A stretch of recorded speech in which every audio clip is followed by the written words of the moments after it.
Okay? In the middle of the woods. In the middle of the woods. All right. Well, hey, This welcome session's gonna back. be weird. Welcome back, everybody, to the Heart of the Sea. This is episode 9. Our session title is To Port, which hopefully you guys will fucking be doing. Okay? You were supposed to do it like 5 sessions ago. And you've just been out here. You know what? I learned the hard way. Never put your party on a boat. Never put your party on a boat. Yeah, they're just gonna fuck around. And speaking of Never fucking put your party around, on a boat. speaking of fucking around, why don't we start with Alex? Why don't you tell us what the hell you guys got up to this last session? Yeah. Well, Jurgen Dragona and I had a real good heart-to-heart to start off, and I thought it was really sweet. But uh, we actually finally got our shit together and hunted down that wounded ship that Jurgen thunderbolted, and now everyone's upset. Traced down that thing, and it was just spooky because no one was there, and there was traces of what we found later to be shadow magic everywhere. And then we walked into an 80s slasher horror movie room. Yeah, there were bodies freaking everywhere. One person was hanging from the ceiling with, was it one arm and no Yeah, legs? missing their left arm and both of their legs, and his remaining hand was nailed to the crossbeam. Yep. But he was alive, and he was like, fucking Nagas. And then the voice in Jurgen's head was like, yeah, fucking Nagas. Yeah. Apparently, Actually, the guy didn't say Naga, so that was all Anthony said. Oh, yeah, he was like, snaky man people. um, but uh, the turns out, after interrogating this poor little torture victim, the Naga were summoned by a dude in a spooky metal mask, which may be reminiscent of some of the player art of one of the murder twins. So I'll let Z or Vapor.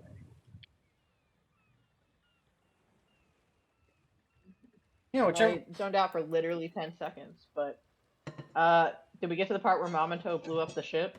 Nope. No, we haven't got that far. Cool, I will skip all of the other Mama things. told So, blew up the mask ship. the guy's wearing. yeah.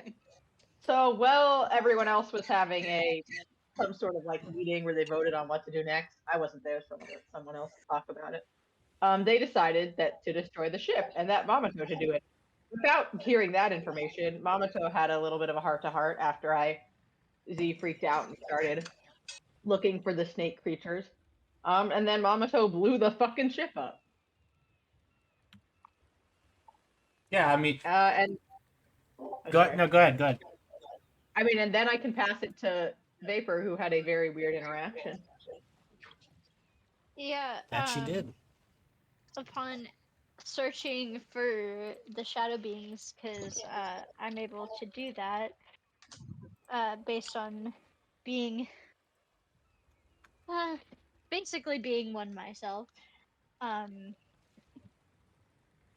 I stumbled upon one that was in Jurgen's room and actually had a full-on conversation with it, which I then reported to and then our captain. You did not report it to the captain. We Not were on yet. our way. We were on our way to report it to the captain.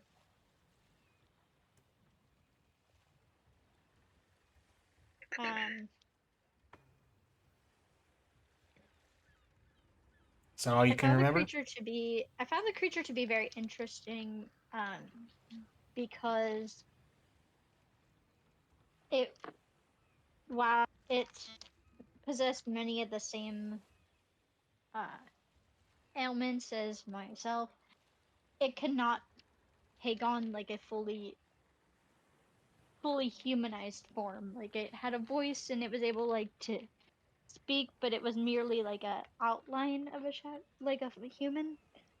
Um, so I thought that was kind of interesting. Um, but after telling them about it, we decided to go and report it to Captain Kazar. So we're on our way to do that.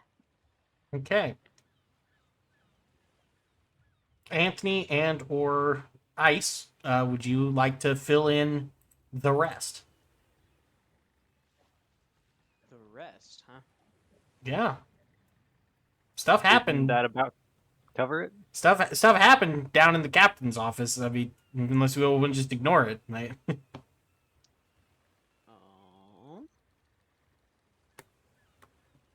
know that I and Jurgen and Kazar together tried to figure out what we were gonna do about wages, and Right, we did the rebalance on stuff, and Tilia's the treasurer now, or the quartermaster. yes, Both of those things. Tilia was there as well. So Jurgen, Kazar, and Tilia all put their heads together to figure out like a good amount of money to pay everybody for all the trauma that they've been feeling. So they're gonna start getting double their pay as well as an extra thing of grog every time they get to port. Vapor officially became the first mate, and Tilia became the quartermaster.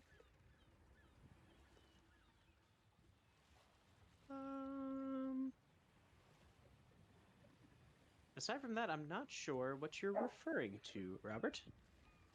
Well, if you guys forgot, then you forgot. Yeah, I'm looking through my stuff. I don't. That's it. We're gonna pick up immediately with Vapor and Z.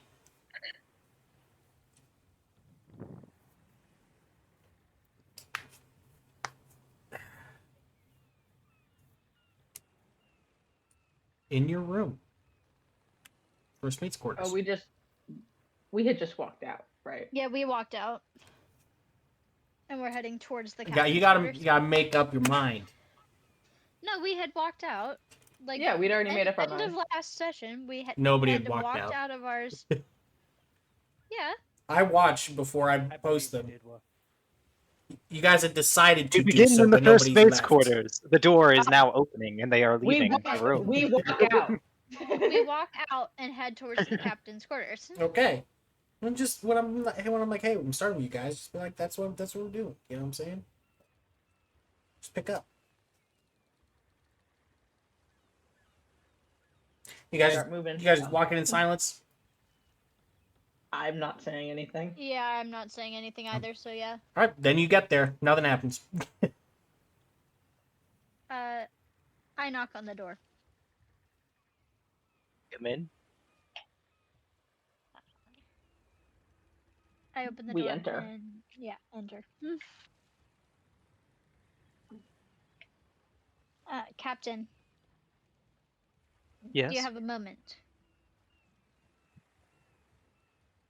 He looks around the room for a moment, and then says, "Which would seem like it." Upon doing the security sweep that I had previously mentioned, it would seem that there was such a creature on board our ship. The creature is no longer present. So I believe we are currently in the clear.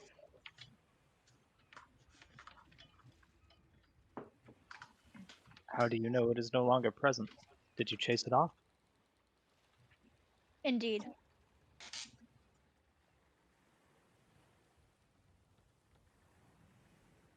It was a singular creature by its lonesome. Enough What for sort one of person creature? to handle. Shadow being.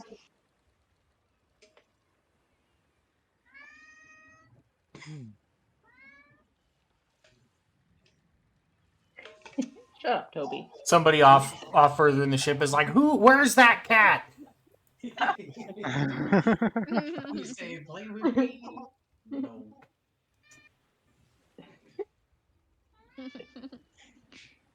How did you get rid of it? Shut the hell your mouth. Well,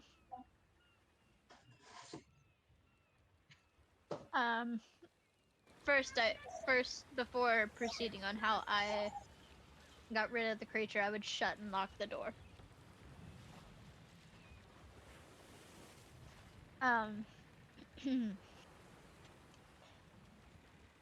I noticed that it was in Jurgen's room. So I decided at first, based on not knowing exactly how powerful said creature was, and considering I was by myself, I took a non-threatening approach. Um,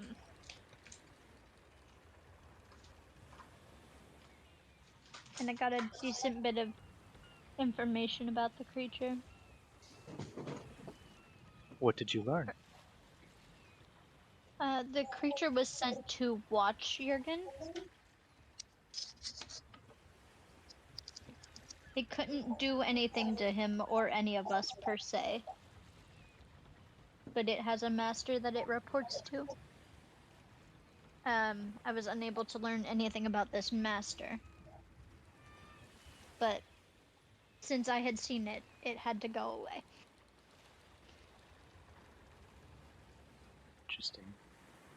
So this shadow creature works sort of as a scrying spell, but for shadow casters.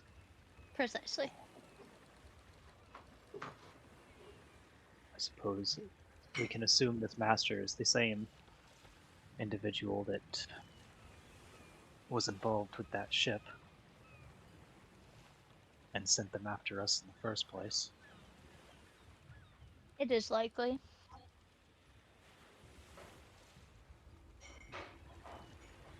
I'd like to note that Z's just awkwardly standing there like, why am I here?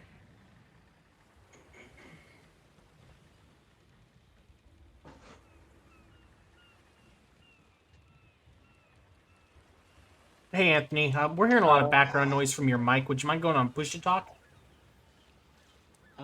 Sure.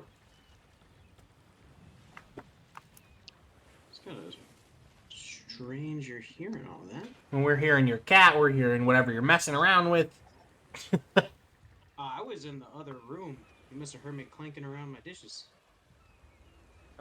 Yeah, it was coming through pretty good. Mm-hmm. Sometimes I forget how good a mic. This is just the computer. But yeah. Actually, I'm just gonna put it in my headset. That'll make things easier. Yeah, if that cuts, whatever you can do to cut down on it, that would be perfect. Bye, Dubby. Bye, Dub. By Dubby. Let's see, at noticing that Kazar will raise an eye at Z and ask curiously, do you have anything to add, Z? Honestly, no. Vapor asked me to be here, so I'm here. I didn't see it.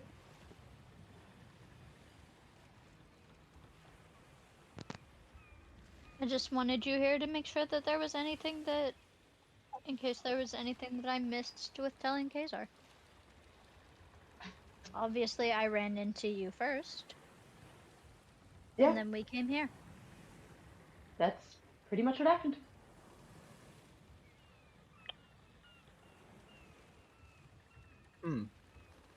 Well, has Vapor missed anything? Did she miss anything? Not really. I don't think so. Not that I can recall. And not that I have in my notes. So, Oh, that was in character.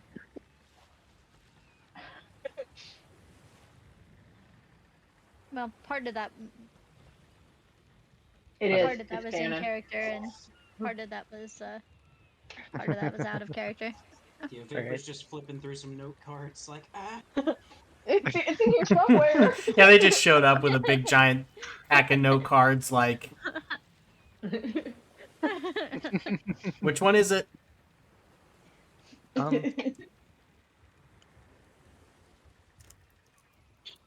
Let me think. Do I have access to...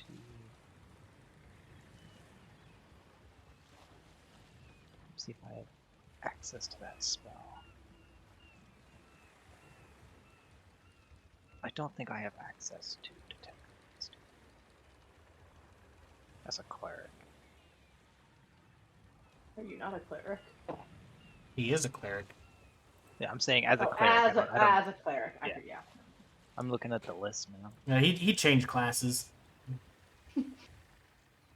Yeah, I'm a This is a paladin new now. character. Since when? Now. Right this second. Yep. That's canon too. No. Everything we say is canon. Everything we say is canon. The moment it leaves our mouths, it cannot be taken back.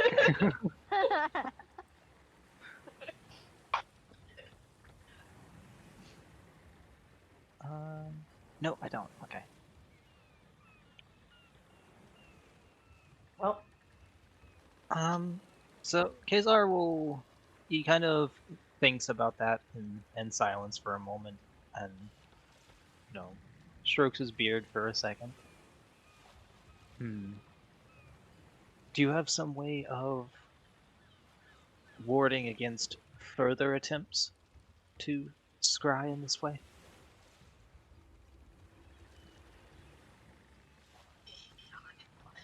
Unfortunately, no, but I can see if there is one on board.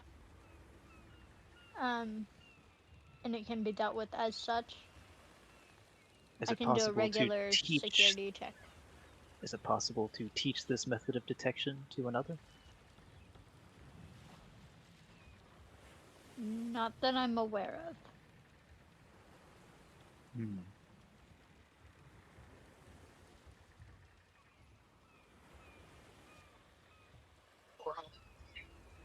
shadow days or whatever.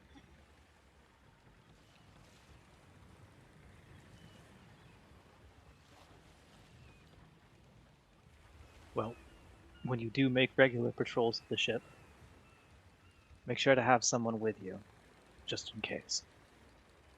Are Understood. we all able to see it, or just you?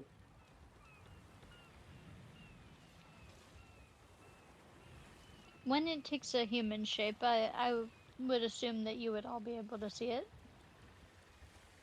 The traces of it only I would be able to see. Okay.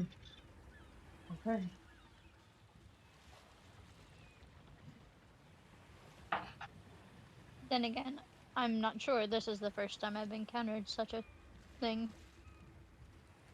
Well, that's not terrifying. Not at all. That wasn't character. He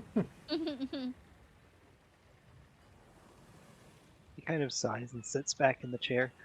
Well, it seems there's nothing left to do now except head for the port and worry about the crew. Everything's solved except not quite sure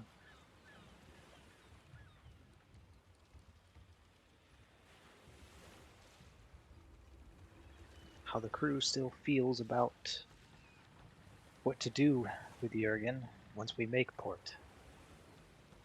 Gotta be honest, I'm not sure we'll have a crew once we choose to leave port.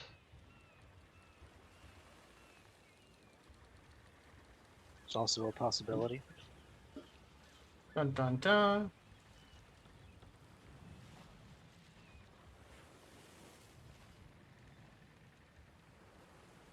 This is a pirate crew, after all, for better or worse. This is not what they signed up for. And therein lies the problem. I don't think we'll find much else here in the Barren Isles, though. Whole lot of pirates. Whole lot of not anything else.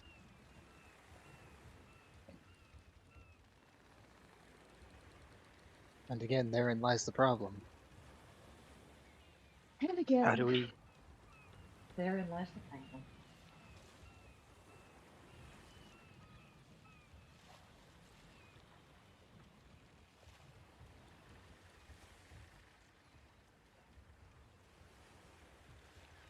We know, at least we've decided, that the right thing to do would not be to condemn Jorgen to death for something he hasn't done yet.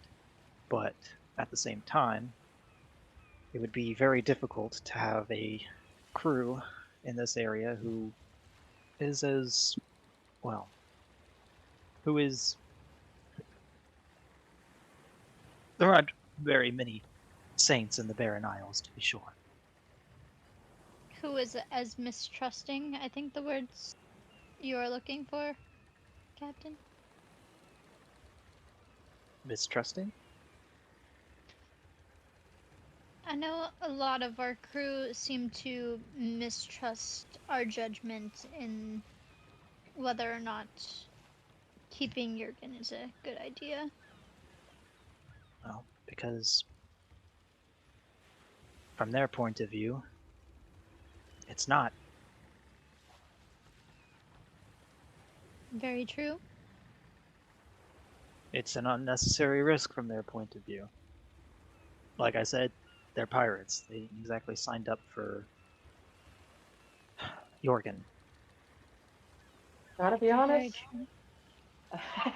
I don't think any of us did, but here we are.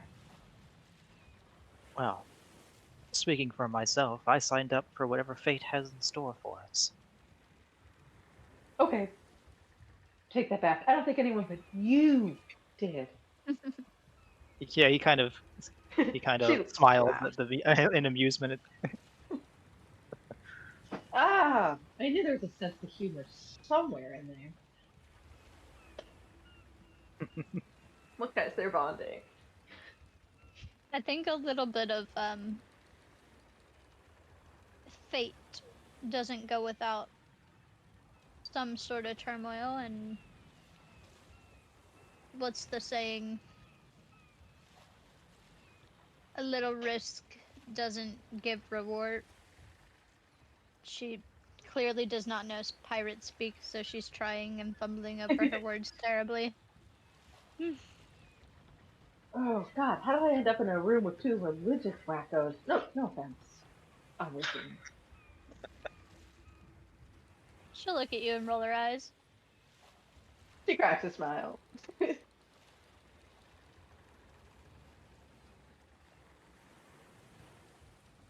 Well,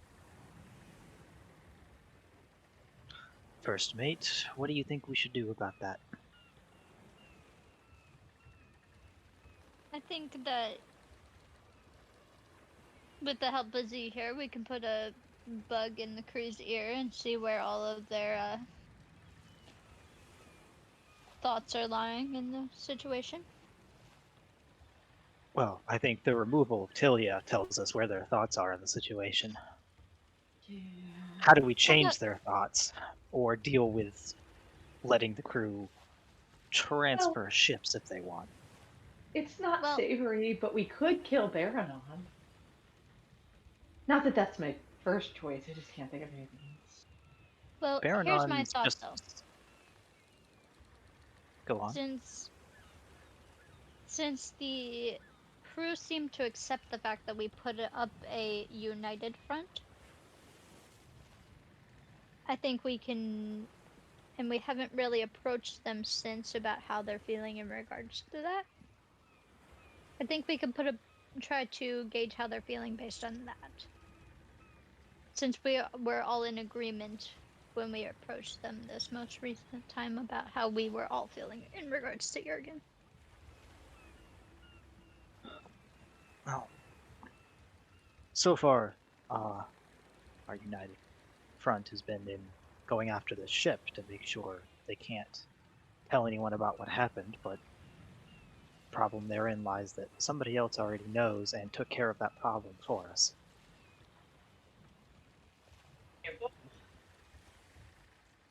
This master of that shadow thing. Even if the goal gets us to port, even if we lose the crew, we need something for them to focus on.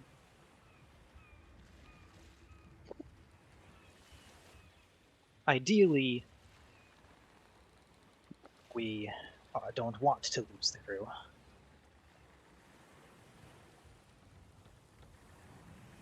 Even So more the of a question reason we need there, something. yeah. Well, I mean, we do currently have a mission from one of the barons, and that's where we're going. So, and money is still coming in. So, they have plenty of incentive on that front to remain with the ship. The problem is the danger Jurgen presents is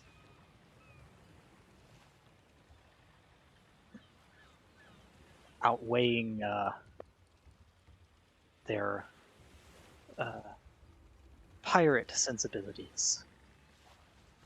He kind of stops. He kind of stops himself from using the word greed.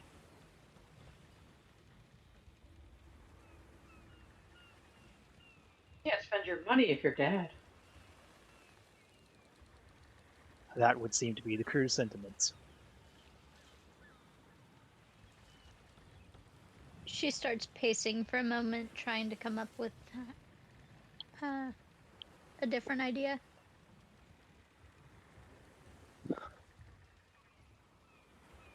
And even if we present a united front, if they believe that danger is great enough,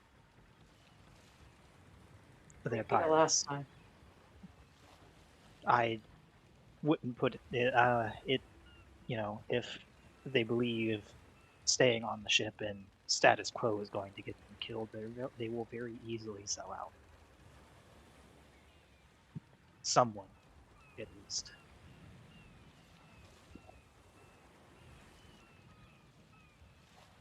And I don't think we could particularly blame them if they did. Understandably so. We can't really afford to run. I mean, we can't really afford to run the ship on our own. Only 6 of us. With the exception of Jorgen and Tilia, I mean, do you know how to take care of a ship at sea?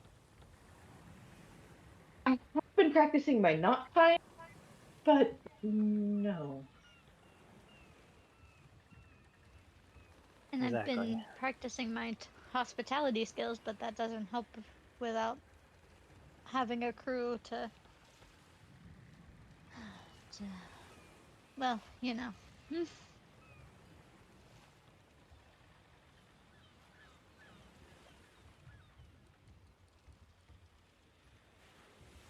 And I definitely don't know everything the crew does about keeping this ship in tip-top shape. That's what the crew is for, after all. They know their jobs. We can't run the ship on our own. Starting to think none of us, except maybe you again, should be here. No?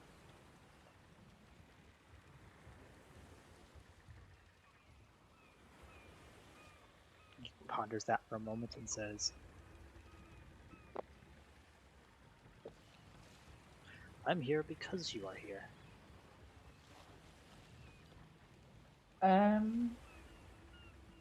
Okay. I think we were all given a reason to be here. No, hold on. What? Have I not explained it before?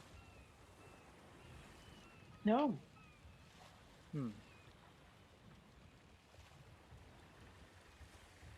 Well, the followers of my circle of religion look for, to simplify it as much as possible, we sense the presence of what we call wild cards when we are close to them. It is part of our faith to, when we sense these individuals, or in this case, a group of individuals, giving off this sort of sense to us, that we watch the choices and decisions they will make, and bear witness to them, and try to keep them alive to make those decisions. Hey, thank you very much, Andrew, for the Prime sub. So you came here because you smelled us? It's more like I would compare. I guess a more apt metaphor would be a sort of detect magic. Oh. Huh. What do you... I mean, you detect that there are these wild cards on the ship. Is that I the detect 6 that of us who aren't sailors, or just Jurgen? mm, at first I wasn't sure who in the group it was, but after something that Jeremiah said to me, I realized that the reason I couldn't tell exactly who it was is because it wasn't any one of you, it was all of you. And it's not every member of the crew. Specifically, you, Vapor, Tilia, Dragona, Jorgen. And what about the rest of them? Do you sense anything about our hired men? The rest of the crew? I Yeah. do not sense that they are wild cards, no. Hmm. Well, I feel like I learned something today, and maybe, even though that doesn't make a lot of sense, I think with everything that's going on, it's going to. It's not a secret. I could take the time to explain it in more detail if you wished. Sure. Maybe we'll do. You drink, right? I do, on occasion. All right. Maybe we'll split a whole barrel of rum. I would also be most intrigued to learn more about this.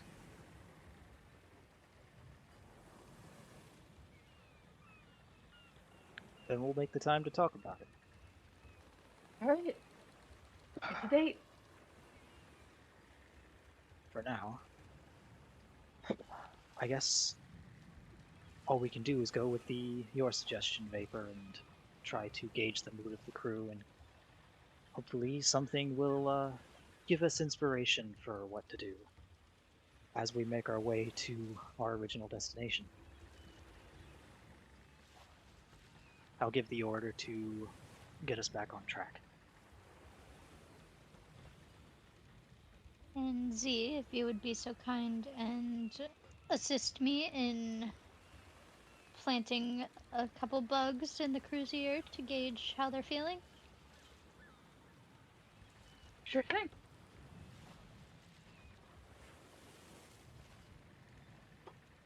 Excellent. Captain, thank you for your time. And Anytime.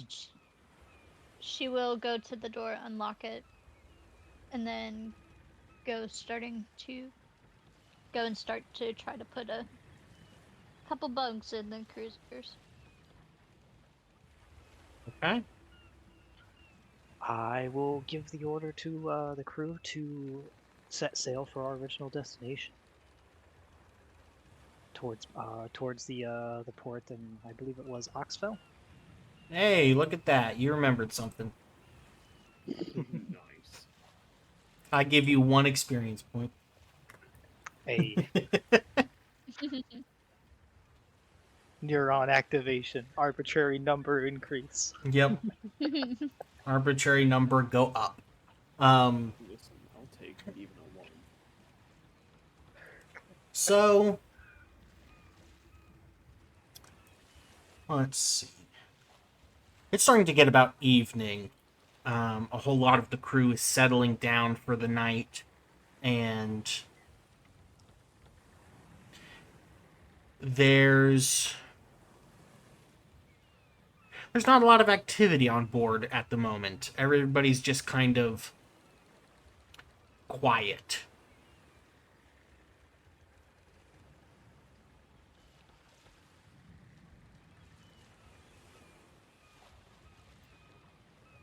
Who do you look? Do you look for anybody in particular, Vapor? Um, She seems to have had the most luck talking things out with Andon, so she'd probably go to look for him. Okay. Yeah, you find him up above deck, kind of off by himself near the very front of the ship, just kind of watching as you crest over some of these dark waves.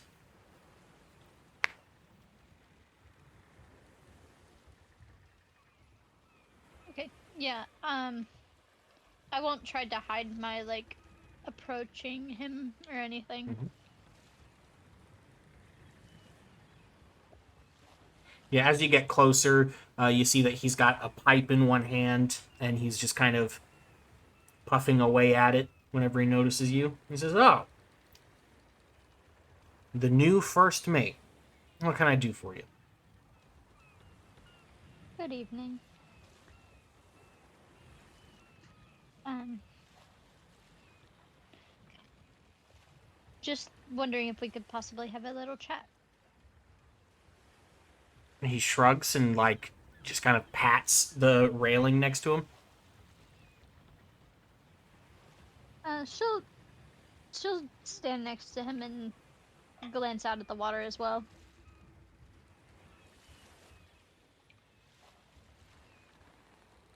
What's on your She'll mind? be Oh, go she'll ahead. be a little hesitant at first to kind of speak anything, but after he asks her what's on her mind, she'd just kind of look at him and ask, so, trying to gauge from a couple different members of the crew here and trying to possibly get a feel for where everyone's attitude might be at. And I thought you might be able to help with that. Um, how is everyone feeling in respect to what to do with Jurgen when we reach port? Hmm. He kind of chomps at the end of his pipe there. Well, that is a tough question.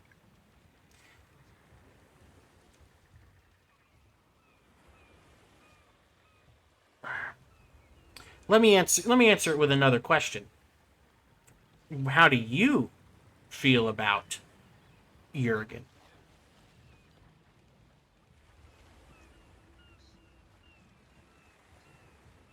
She pauses at the thought, it catching her a little off guard. Um,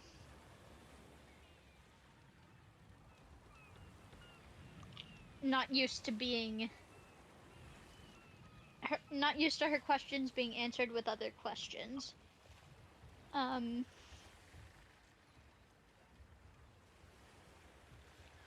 well,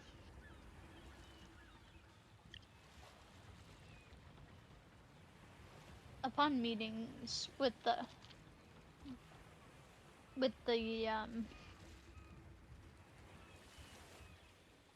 captain and Z and our I guess our higher ups in the crew, as you would say. Um, I believe we're all in an sort of a agreeable standstill, as you would say. Of he, we all know that we have all learned more about Jurgen's situation. Um, and we know that most of the time these so-called heralds tend to go mad. However, um, he has not reached that point yet.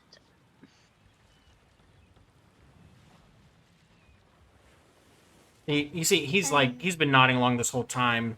Go ahead. If you have more to say, go ahead. She would kind of like pause after saying that, just giving him time to chime in if he has something to say Mm-hmm.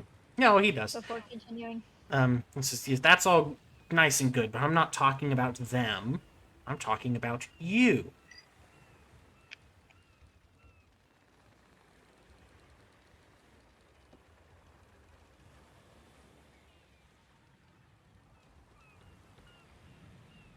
You're among friends here, Vapor.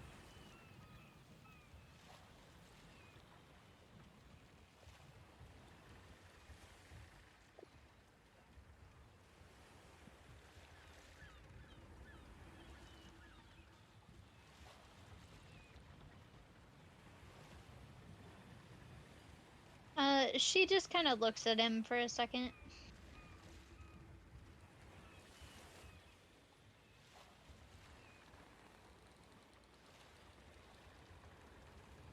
Before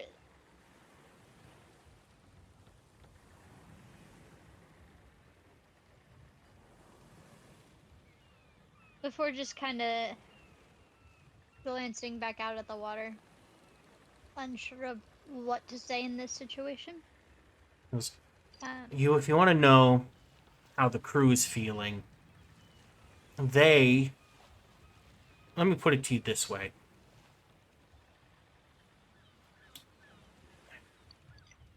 What makes a crew?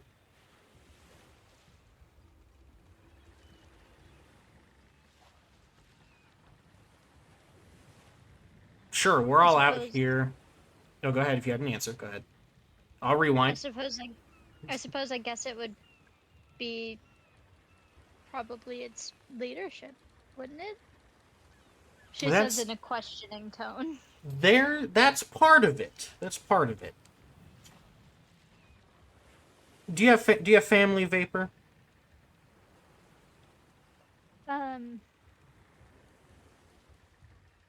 Sort of. Well, not much of it, but sort of. Well, in what experience you have, yes, there is a leader in the family. It can be a father, a mother, whoever steps up to fill that role. But there's more to it than that.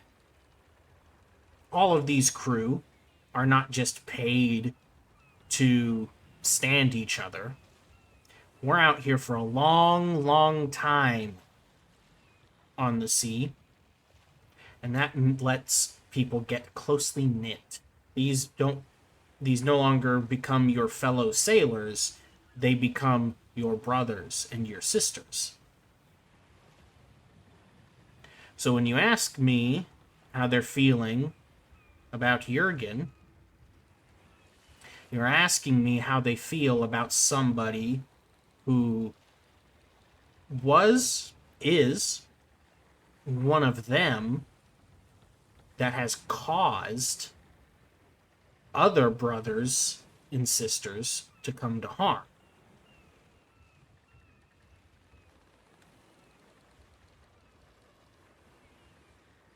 Right? He'll nod along with what he's saying. So,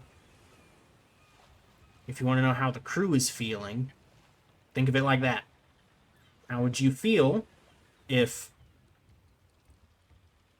one of your brothers killed one of your other brothers? Or did things that led to that event?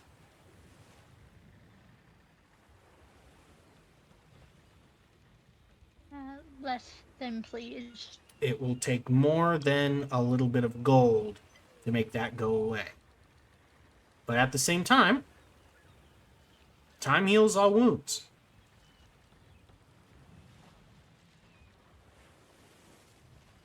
Do you think they'd even give him a chance to try?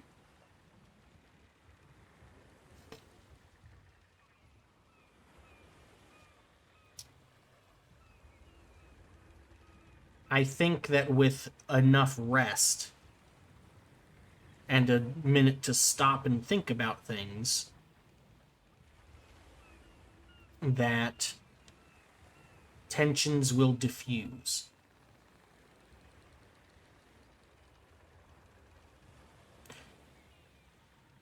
We strayed off course for a whole extra day looking for a ship that, well, nobody knew it, was doomed anyway. That doesn't help spirits. These men want to go home and have a warm bed and a nice hot meal that isn't gruel.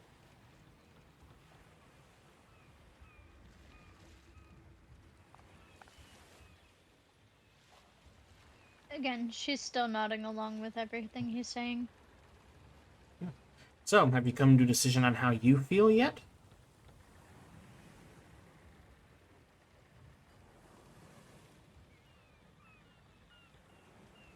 It's an internal battle. My morals versus my line of work are kind of battling each other. In a sense that I am having an internal battle with myself, I think. I understand. I was there once, a long time ago.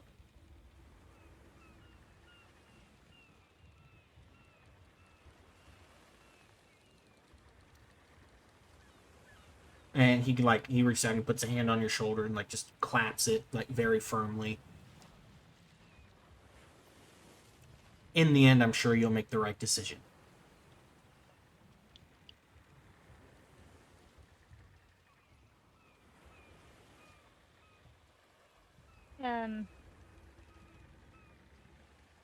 She stiffens up a little bit whenever he does when he grasps her shoulder. It's in a perfectly platonic way. Yeah. Well, I know. I'm just saying she's just not used to Being touched. yeah, basically. By anyone. So it is these even in a platonic way, she's not used to being. It's these tough questions that we all have to answer.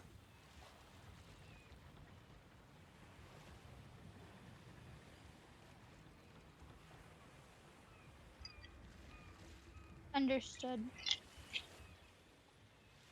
Thank you for the conversation, Andon. He just shrugs again. Because of course, anytime.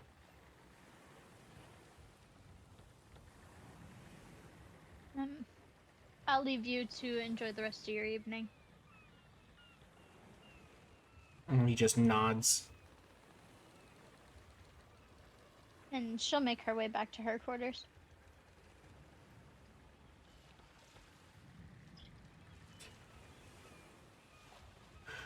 Okay. Z, you said you went off on your own. Were you going to do anything in particular? Or I guess just follow orders, but I was just gonna find the closest crew members, kind of gather info, figure out the sentiment, do what I was told to.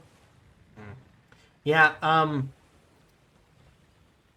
in terms of major NPCs or anybody you're going to talk to, it's just First come, first serve. yeah, Blake got the one that was up. So Yeah, no, I was just roaming. yeah, sure. You still see a few of them, and you kind of just start talking to them. But again, it's late. Nobody wants to talk about how they're feeling about something when they're about to go to bed and they're hungry. Gotcha. All right. I just head back. Nothing too exciting. I jump off the boat. You get attacked by fish people instantly. Again. Okay, yeah. Tilia and Dragona, what are you two up to? Oh, that is a good question. Knowing that they're going to shore, Dragona would probably be sharpening her blade and just getting her stuff packed. not really knowing what's to come. So just kind of like getting ready for that. So your room is technically Jurgen's room now because you were made the quartermaster. So you're kind of bunking like you. I don't know what you're doing with that, but that's a thing. Oh yeah. So sorry, my title is quartermaster, Yep. right? Yeah, Not treasurer, quartermaster. whatever. Gotcha. Yeah. I mean, you'll certainly find your captain's room significantly emptier and taking all of my familiar accoutrement. I guess I've been spending some time bringing that into my new office. Every time someone glances over, I'm peeling back one more like board in the wall and pulling out some valuable liquors. During that entire last meeting, I'm sure. Walking around during the meeting, removing boards in different places, pulling drinks out of them. Only in the background. Just a hulking 7-foot-tall woman. Dragona, while you're there, like packing your stuff, sharpening your weapon, Jimmy comes up to you. Well, also being tired and hungry, she would ignore him, like, approaching. Yeah, he's like, hey, what are you doing? She'd probably be pretty short. She'd be like, packing. Oh, what are you packing? She's gonna shoot him a look and go, why does it matter? And he just shrugs. He goes, I don't really want to get off at the next port. Dragona's a little curious by this and will ask, why not? Because that's where my mom and dad are.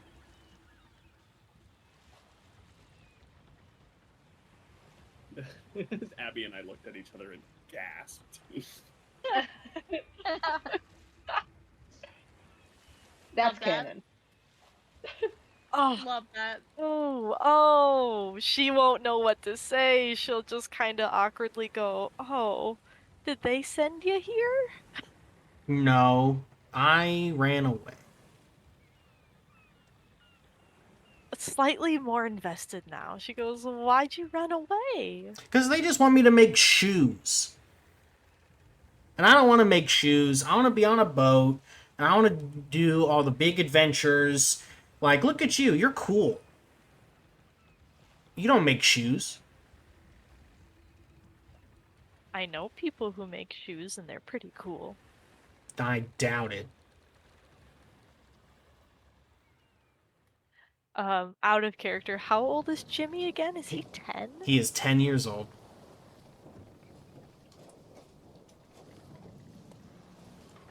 Poor little man.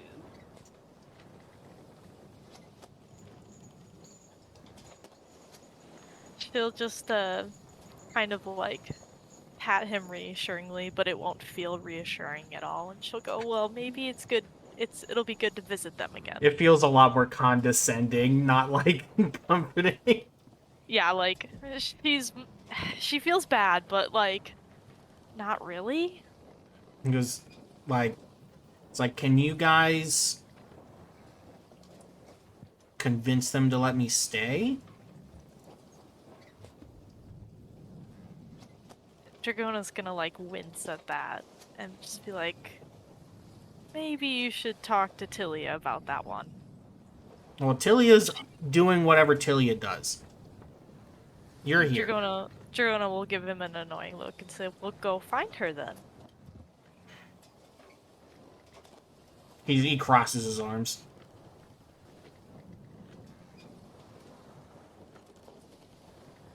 You can go find her, or she'll like motion to her blade that she's been like sharpening. You can see how sharp I've honed this. Is that a threat? Like, Slightly, like a really slight threat to Jimmy, yes.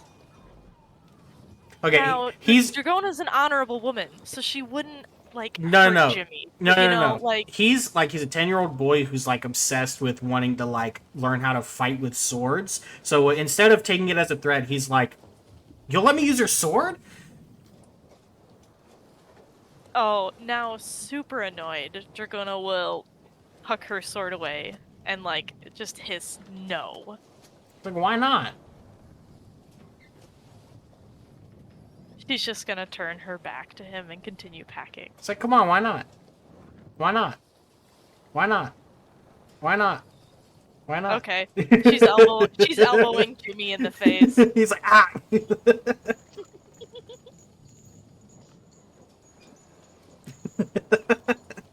Is this happening in like this is happening in like the crew quarters, or is this in the? This is in front of the whole crew. So Dragona's gonna just be like try to really get him away and just be like, if you want to be a real pirate, why don't you go fetch me some mead and a block of cheese? And she'll shoo him off. It's like, will you let me swing the sword? She'll pause, look at her sword, look back at him, and say, depends on the quality of the cheese. He darts off immediately. Get the good stuff. She'll like take a deep breath and just like shake her head. Elliot's going to go open up the floorboard piece where they hid their good cheese, and Jimmy's already taking it out of the floor. Yeah, it's already gone. It's Jam rats. yeah, he plants a mouse and takes the cheese himself. All right, Jurgen. Jurgen, you're I muted. was Oh. double muted. Ah, My headset was muted, and I was like, "Hello." And my Discord was muted as well. all right. Well, let's catch up with Jurgen. What is Jurgen doing tonight?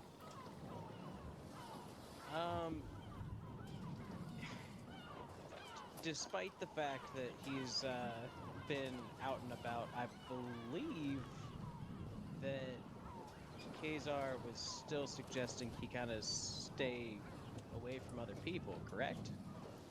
Yeah, I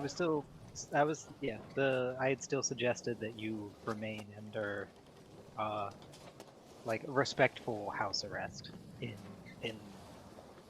your room, which is now Tilia's room, but you're also still there. Yeah. So, yeah, I suppose Jurgen would just be like chilling in the room, and instead of talking to Mamuto, I think that he's going to try talking to Naran.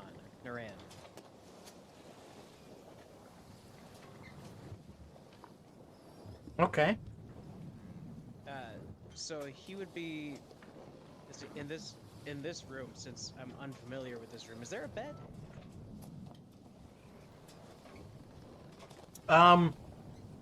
So I think there was a miscommunication. Your room is the quartermaster's room. Oh, Because that was your quarters. okay. so- I'm just in Tilia's room Yeah. now. Yeah. Because my room is now Tilia's room because she took my job. Yep. Okay. Well, in that case, yes, there was a bed, because I used it before. Yep. So he's laying down in bed, not in an attempt to sleep, but just like to get as comfortable as possible and almost sort of like get into a meditative state. Just attempting to reach this voice that is in his head.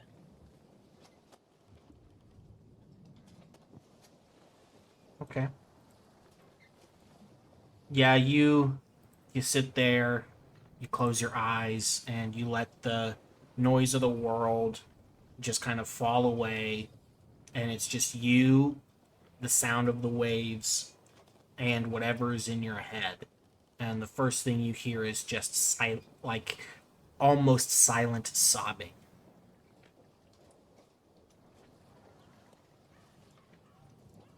Like,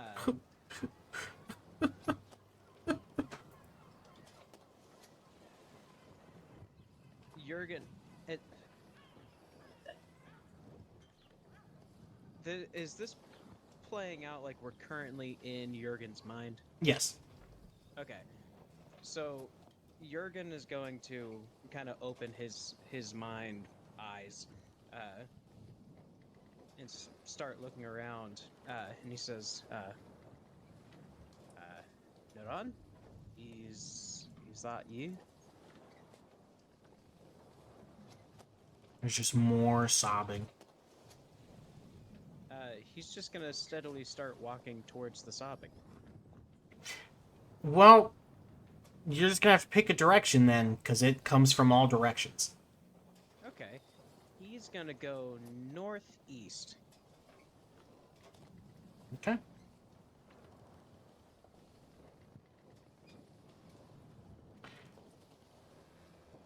Do you say anything while you're walking?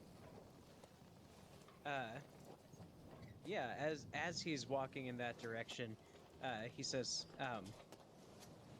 I just thought that it would be a good idea if we're gonna be together for a while to maybe get to know each other. And it sounds like you're not in the best place. What's the matter?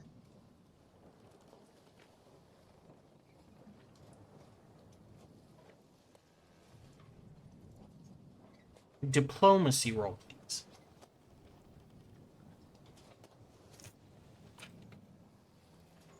Not very good. What was the number?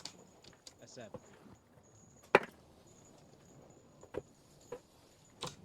Oh, might as well just look at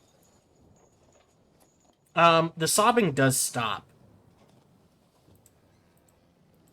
But you are, instead of being greeted with any sort of answer, you are just greeted by silence. He starts just kind of looking around and he says, I didn't mean to startle you or anything. It's weird not being the only one up here.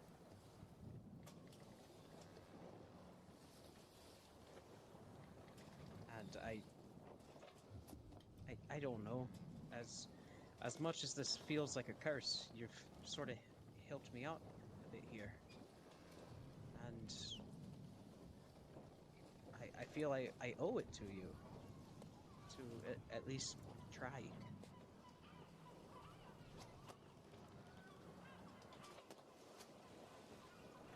I'm gonna give you another diplomacy roll.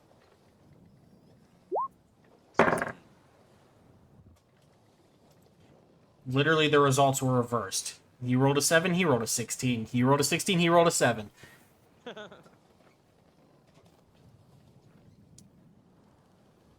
Nice. When he responds, it's like... It's... This whole time, whenever you've said anything to him, he's like run off, either crying or screaming in your head. You know what I'm saying? It's that weird effect where it's like, since it's in your mind and it does that, where it almost seems like it gets distant. It's such an awkward feeling. Yeah. This is the one time that it, instead of like just running away, going silent, doing whatever, that the voice says anything.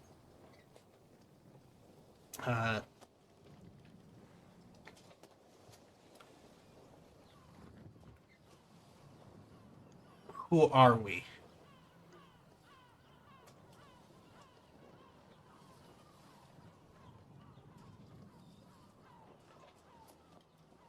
We are many things.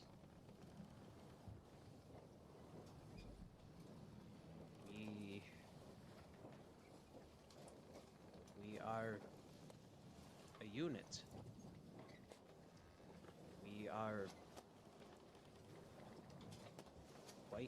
possibly a herald. If you're part It- of me, The voice just starts to cackle all around you.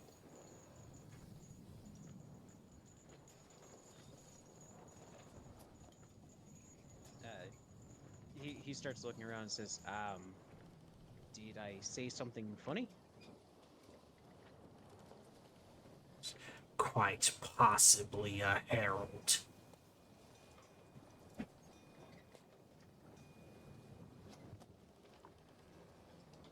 Well, it's not like you've actually told me. That's because I owe you nothing!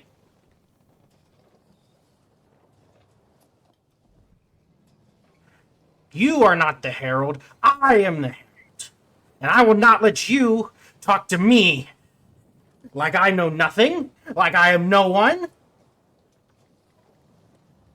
I am trying. Get out of my to head! let Get out of my head! You get out of my head. This is mine. And I want you to make a will save. Damn. Ruh-roh. Row. Oh Oh, no. right, it's not under skills, it's under stats. 14. Yeah, you have this very jarring effect where, like, you open your eyes, and for a second, like, your vision is completely swimming, like you've been shunted out of your own vision. But the voice is silent again. It was just for a moment, like I'm back in my own vision, or like. Yeah, like you've opened your eyes and you're only meditating. Oh, okay.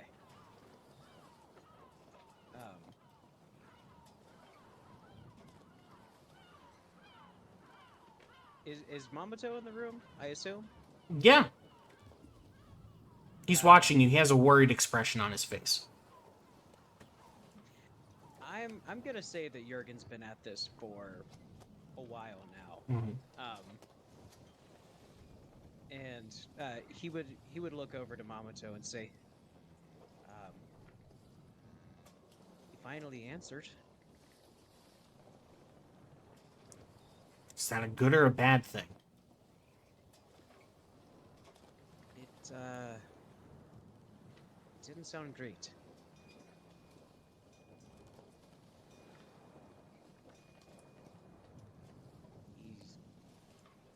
He seems a little unhappy to be in his place, and apparently he thinks he's running this show.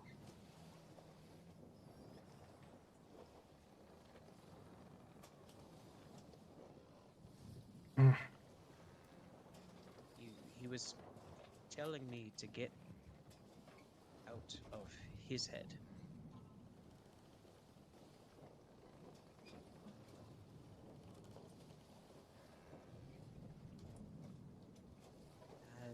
And I have a strong feeling that that's a bad thing.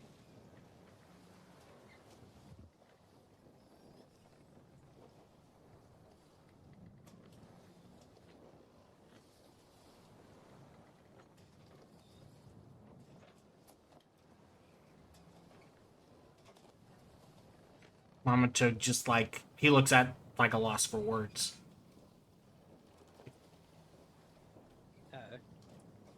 Jurgen turns around and, like, kind of puts his feet on the ground, leans forward, like, with his hands over his knees, just kind of looking defeated, and he says, I've been saying this a lot recently, dear friend, but I truly don't know what to do.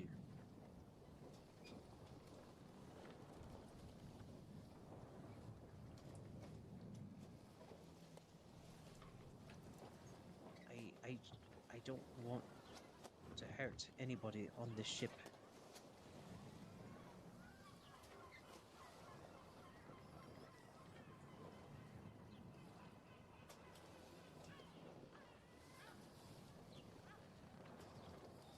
when you and I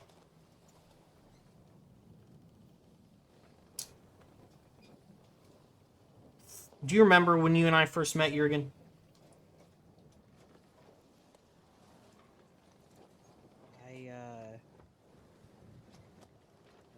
It's been quite a while. Well, when we met, I'm gonna be honest. I thought you were full of such shit.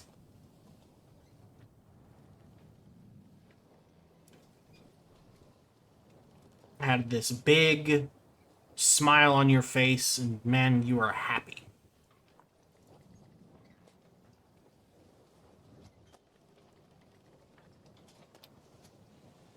And I guess I got so used to it. And eventually you won me over with that boundless charm. That it very much looks wrong not being there anymore.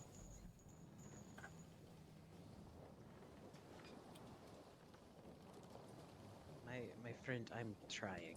I think just like what we did 20 years ago, we're gonna have to do again. And that is just... Back then we knew what we had to do.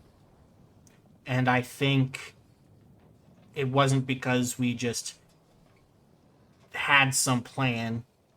We all shared that same feeling. And I think that's what needs to happen again. And you're suggesting that new feeling be what, happy? No.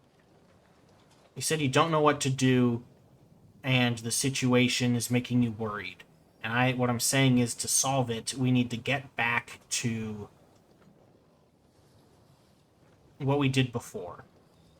Where instead of sitting here trying to think about it, we just act.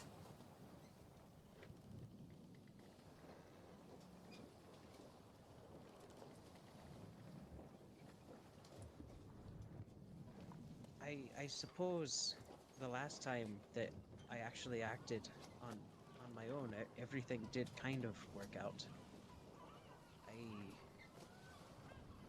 I got to help Z back onto the ship. So that worked in my favor. But aside from that, I feel like every time I act, something goes bad. Like,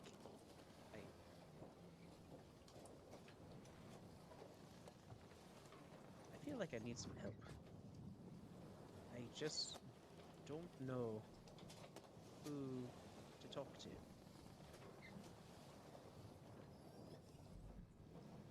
You know?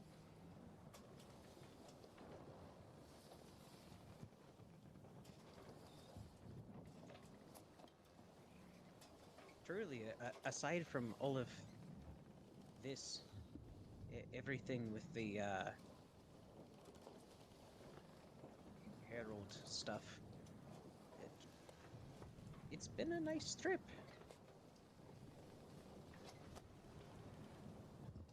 It's just that, you know, this thing inside of me wants to kill other people, and it makes other people want to kill me. So that puts a bit of a damper on everything. So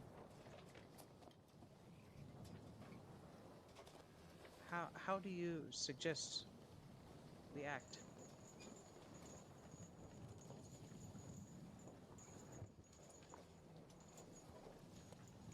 Because I think I just need a little guidance. That's all. Well, there's a couple ways.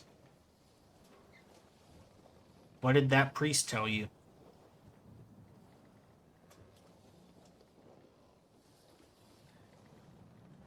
Well, the priest did say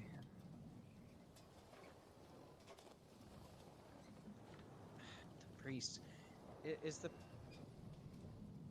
I'm mixing up the things that Jer- Kazar said and the things that the priest said. Okay. Like what? I can help you out here. Was it Kazar or the priest that was talking about how started talking about their history and how there are very similar stories about how things haven't gone bad? That was Kazar. Okay. And it's important to note that like a lot of these are so old that nobody knows what's true and what's not. Yeah.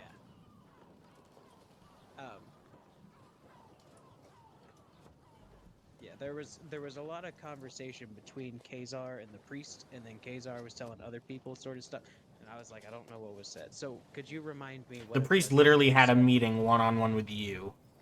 Oh, I I don't think I remember that. Was that last session? That was a few sessions ago. Okay, that's why. Okay, DMing you some important information, I guess. Okay, I'm reading through my stuff, but since I don't know when it was,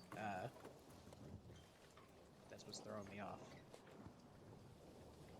Holy shit! Copy and paste.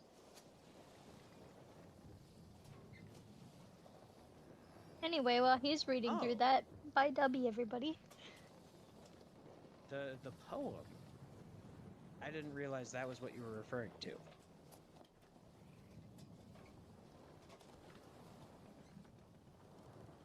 Okay, yeah, I thought that he already knew that. That's why I was confused. Okay. Look, dog.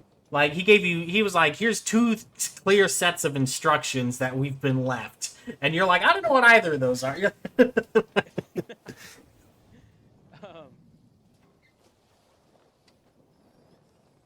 Yeah.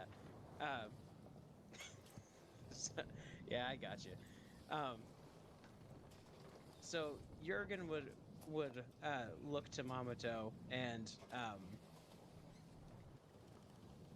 I while I love me a good rhyme, I know Jurgen would not have remembered every every one of these lines,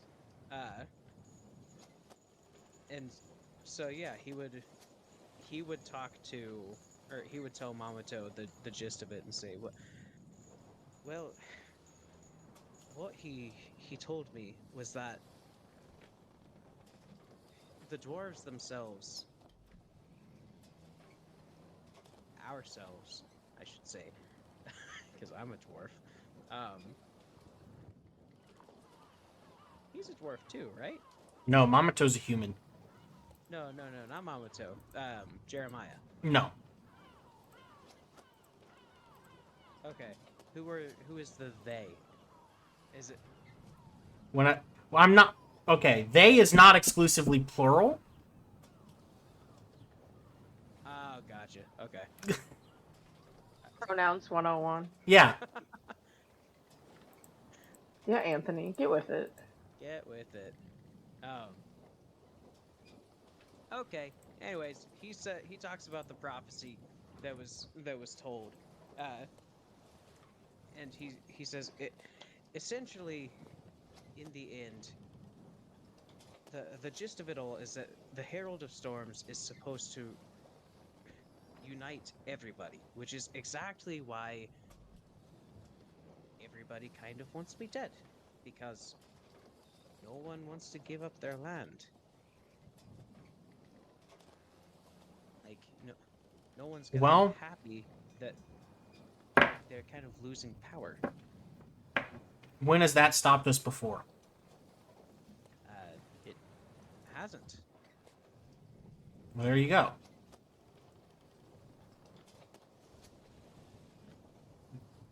These people aren't going to give up their power willingly. Well, neither did Illis, and he's dead, and we're alive.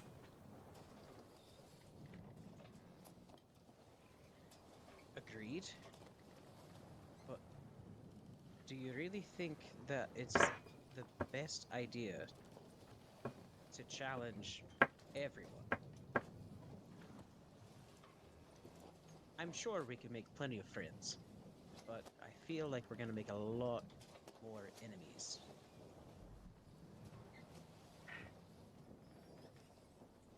If we just go around slaughtering everyone. I'm not your father, Jurgen. I'm not going to tell you how you should conduct yourself.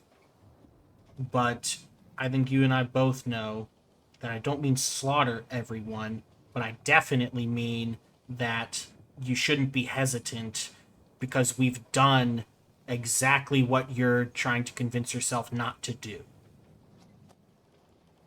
It's possible. But if people aren't willing to peacefully relinquish their power, then unfortunately, this is the option they leave. Especially when it's already enforced by blood and gold only.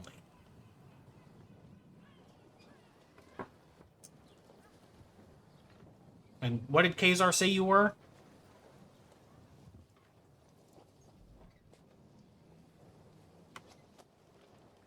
A wild card. Well, in poker, anything can happen when one of those is played. I suppose that's true. Well, Maybe that's part of the whole analogy.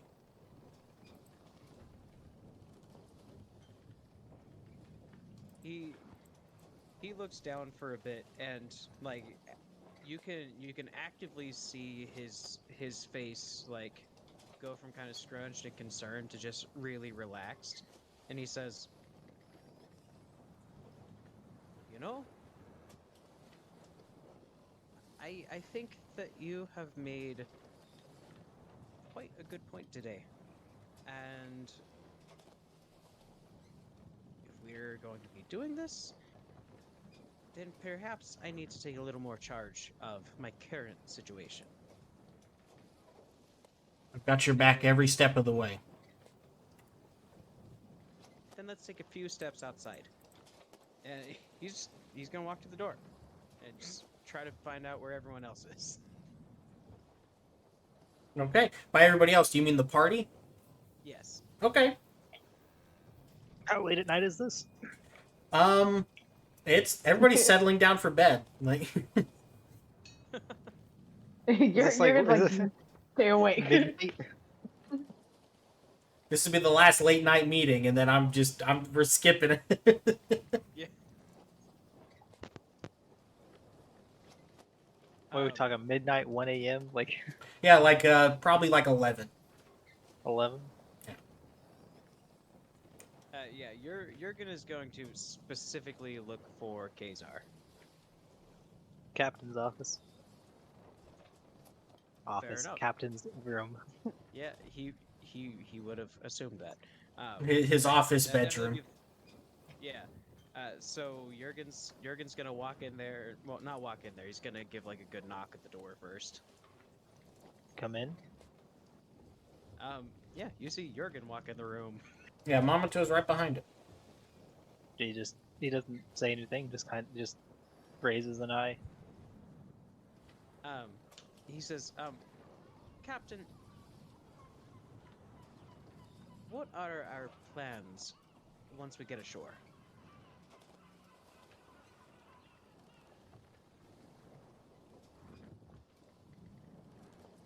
Don't know yet.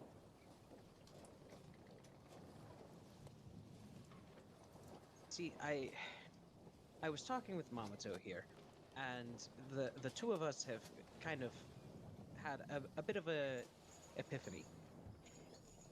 Everybody, maybe not everybody, but a good chunk of everybody wants me dead. Or turned in, or something. The world is against me. And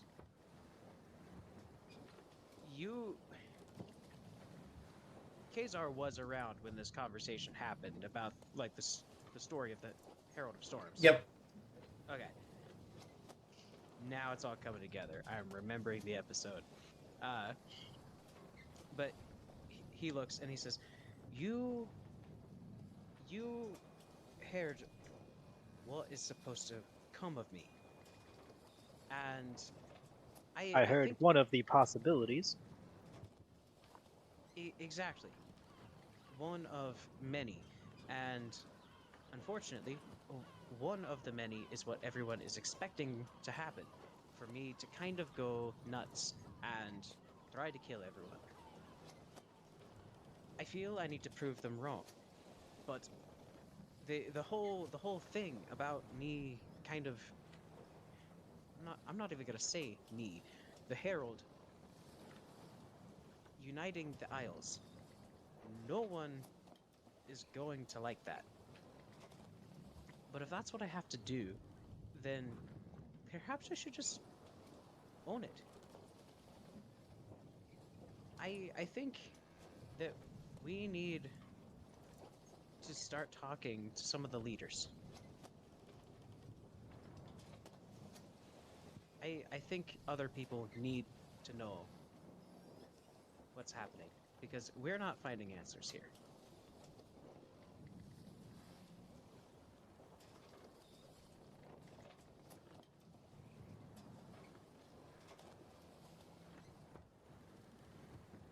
What are your thoughts?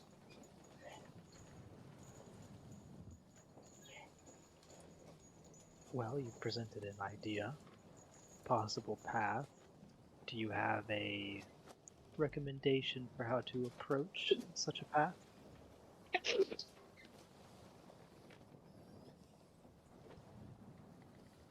straightforward one? I don't know. I've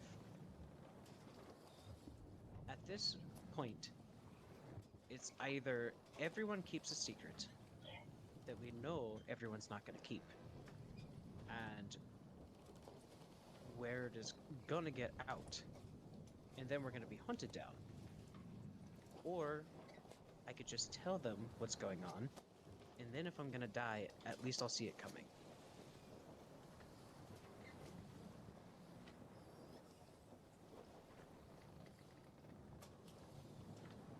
I prefer to know what's coming my way.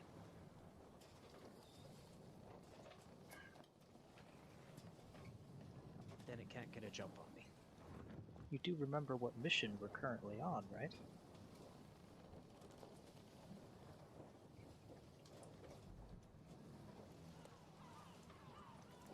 Honestly, Captain,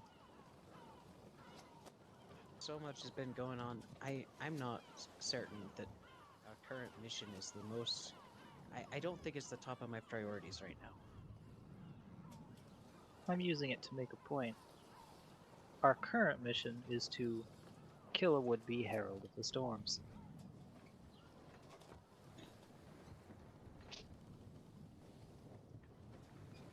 Aye. What do you suppose would happen if you took a straightforward approach to announcing what you are and attempting to do what you suggest? I'm not saying you shouldn't, to be clear. I'm not saying anything either way. I'm simply proposing a question. What do you believe the outcome would be? I believe that if we go at this with as much natural charisma as possible, that perhaps Teal would realize that he has a very strong weapon. Sure, I'm a threat to his land, apparently.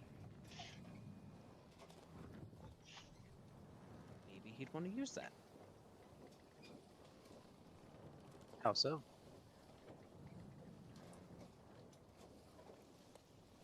I mean, we've already followed through with everything else that he's asked of us. As He's only asked one thing of us. We haven't done it yet. But go oh on. yeah, he didn't send us to that ship, huh? Nope. That was some rando on the street.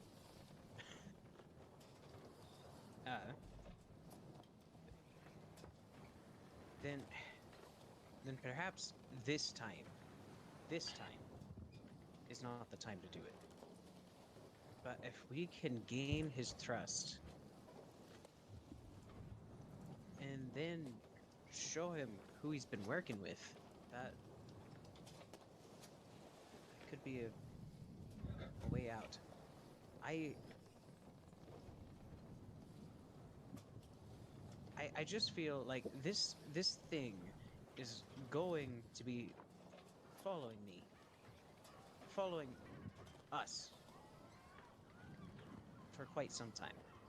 And it's better to just start living with it than running away.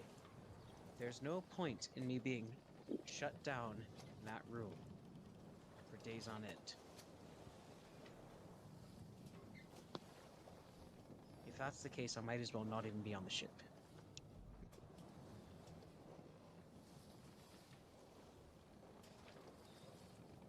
I just think the sooner, the better. And worst comes to worst, he was gonna come after me anyways.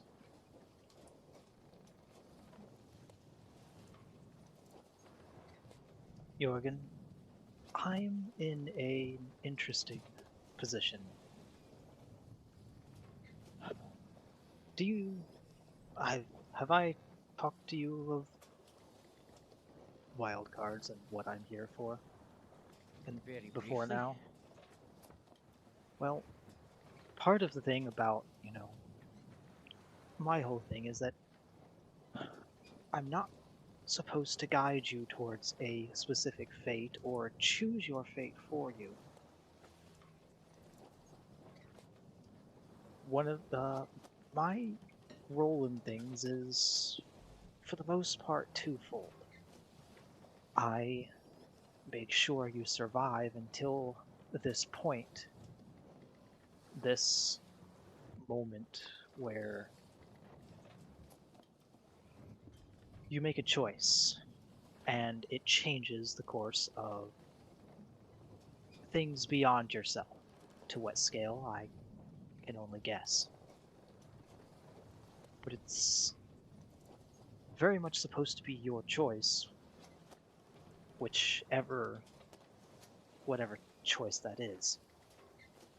Not supposed to pick it for you. Then Which, as you can guess, conflicts with my current position as captain. So when you tell me what you want to do, I'm of the opinion that insomuch as it won't immediately get you killed, you have the freedom to choose what path you're going to choose. If you want to walk freely about the ship and you think that's a good idea, that is a choice you can make. I don't imagine it'll get you immediately killed. But walking up to Baron Keel and telling him outright suddenly that you're the Herald of the Storms, that would probably get you immediately killed. I would advise being careful if you choose this path, but I won't warn you against choosing one path or the other. Does that make sense? I believe it does. And I'd say you're correct. It is kind of strange for you to choose to not choose, agree to be a captain Well, and not want to I give felt orders. that if I didn't put myself out there, one of us might not have been alive for very much longer. I wonder who This that would be. sort of change of arms has allowed things to sort of stretch on and the heat of the moment to temper, so to speak. And the transition, for the most part, has gone rather smoothly, and everything's kind of settled into a more neutral ground rather than a toss Jorgen into the sea mentality, if you catch my meaning. I do. I didn't feel I had much of a choice in the matter if I wanted to keep everyone alive.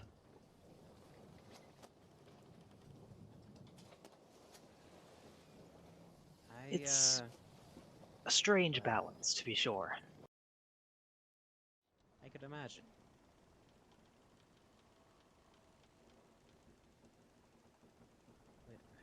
Well, I don't know. Perhaps I just need to lie down and think about it a little more. I appreciate your insight. I will say that whichever path you choose,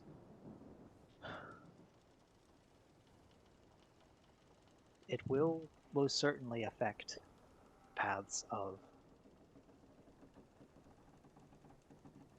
He kind of trails off and does a gesture to the rest of the ship, kind of insinuating Tilia, Z, and everyone. One way or the other, this master of shadows, he knows who you've been in contact with and who you're connected to. So, when you do consider which path to take, know that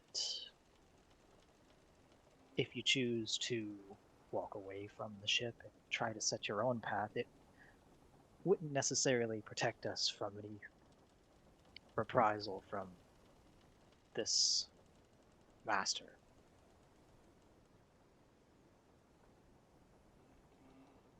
I hadn't really considered that.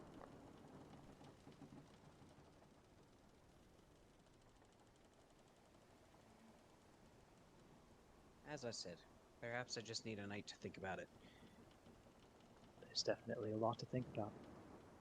And it is very late. The rest of the ship is already mostly asleep by now. And I should probably let you get there too. Have a I'll good certainly night, try my best. Have a good night, Jorgen.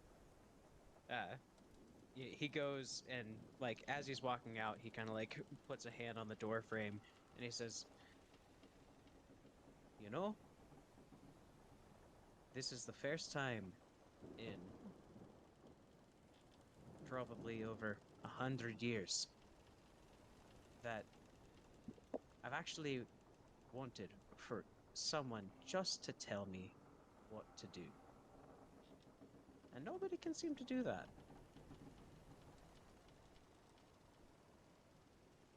I can only think about the choice. I can't make the choice for you. It's not just you, Captain. He nods.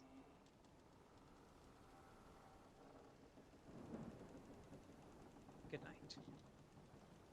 Good night, He walks Jorgen. out. And yeah, he'll just after that he's just gonna go to bed. Yeah, Mentally, he's exhausted. on your way back to your room, the voice speaks up again. And it says, one of the only freedoms you have is that you get to make your own choices. Use that freedom.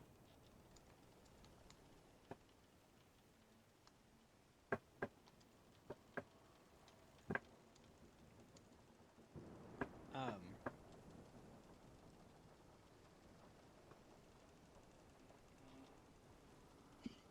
Jurgen would stop, and he would say, "Being in sharing this body with you, have I taken your freedom?"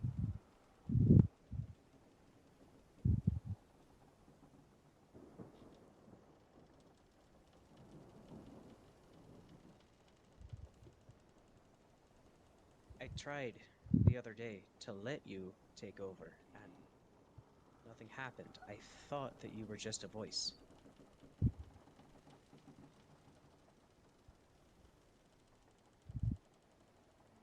You get no response. He would just let out a sigh and say, something tells me that that's a yes. And he just continues to his room. We're going to take a 10-minute break.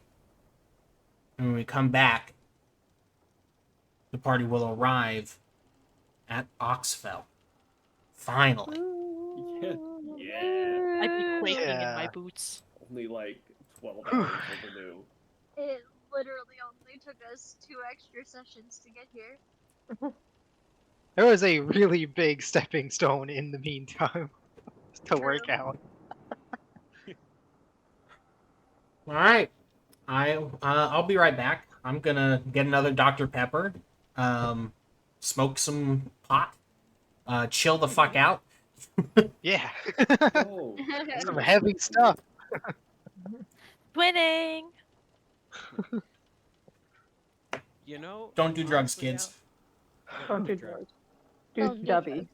Do Unless Dubby it's legal. instead. Do Do W's W. then. Hey, Dubby's a drug. It is Is it caffeine? caffeine. Oh shit, I had an unopened Dr. Pepper right here. Do drugs, kids. But just Dubby. Do drugs and be gay. Be gay, do crimes. Remember, if it's approved by the FDA, it's legally allowed to kill you. Be Hell crime. yeah. Do gay. True. Did you know a fun fact? Since we're on break, we're not being too serious right now. But fun fact: the FDA does allow a non-zero percentage of shit to be in all food stuff. Yep. Yeah. Mm-hmm. Hell yeah. That number is not zero. Yeah. That actually kind of. Oh my gosh. That's Abby's like, horrible. I didn't know. What the fuck? it's- I mean, I did not. It's You know, something I was about okay Aw. with like the bugs, you know, like when they're like there's like roaches or crickets. I'm like, okay, you know, whatever. But that, I don't know. Yeah, it's a non-zero number. It's a- Yeah, it's Yeah, something like they 0.2 wouldn't or not something. shut But like, everything it's... down if they discovered human shit. However, it's been a long time, but we had a CC's Pizza that shut down, and I believe part of Hepatitis. the reason it could have been. I believe part of the reason was someone was putting some sort of extra matter in the drinks. Hmm. yes, they were coming in the cup. Yes, they were. Oh, Jesus Christ. And Yeah, you thought it was going to be the other one, didn't you? But no, it was the worst one. I had a lot of CC's Pizza, man. Man, that sounds so bad out of context. I had so much CC's pizza, man. And I had the CC's Pizza Man. Aha! Uh-huh. Double meat. That means 2 things. Ugh. So- I just exist here. My brain's just done. I legit just shivered. That was an awful image. Yeah, same. That was a horrible image. What? The CC's man? What was the horrible image? Whatever you were doing with him. All of it. All of it, Anthony. All of it. All You of know it. what? All of it. Triangle. Soiled it. So, speaking of CC's, there was a one of like my most, I shouldn't say vivid memories, but like one of those memories that just sticks with me for forever. Hush your mouth, Toby. Shut up, Toby. Toby, shut the fuck up. even with my like mostly directional mic and him being on the other side of the room, your mouth is so damn loud. Anyways, there was one point that we went to CC's and there was this old lady that couldn't find the straws, and it was because they had one of those straw dispensers where it's like you push the button and it comes out. Uh, and so I was like, oh, here's the straws, and I got her one and gave it to her, and then I got my pizza, and then I went over to the table and sat down. My mom was like, "What did you do for that old lady?" And I was like, "What do you mean?" She was like, What did you do?" I said, "I gave her a straw," and she like pulls out some money and she says, "She just gave me $50 to give to you because you were helpful." This lady just dropped me $50 because I found a straw for her. She was Yo. I at my work, I had a lady. I sold her a bunch of. Oh, I didn't sell her, but I bought a bunch of coins from her, and she was like, "Do you make commission whenever you buy stuff?" And I'm like, "No, unfortunately, only when I sell stuff." And she's like, "Oh, do you take tips?" And I said, "I don't know." And so she just gave me $40.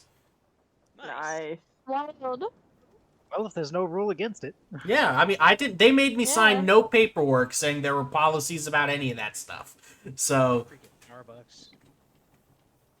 I the only thing they asked me, they're like, "Are you disabled?" I said no, and they said, "Okay, cool." What? What kind of goddamn question is? No, they have to accommodate you if you have a disability. So Oh, I thought you meant the customer. no. My work. Yeah, okay. Whenever I before I said that, I said like I didn't Yeah, sign any yeah. policies. Like I put Yeah. it together. the context clues would suggest that was That not they the customer. Would. They would. No, You're right. The customer probably did think I was disabled because I don't dress professionally. I wear shit like this, the shirt that says Gabagool, and I just sit there. Like I just. My boss has Just never said imagine- anything. He's shown up and disability form. go for what are you saying? I just imagine you get the disability form, and in the like box of what your disability is, just say I'm different. I'm built different. Not like other girls.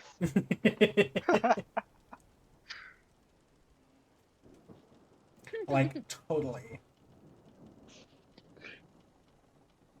Accommodate being different. I do not conform. I'm quirky. Ugh. You know, this is going back to game convo, but I just realized Kazar was like, you probably shouldn't just straight up tell him that you're the herald. But I'm pretty sure that's what a lot of the crew's intention is. They're like, well, we didn't kill We him, go so and we're gonna tell. turn him in. That was the two options. You know what that means?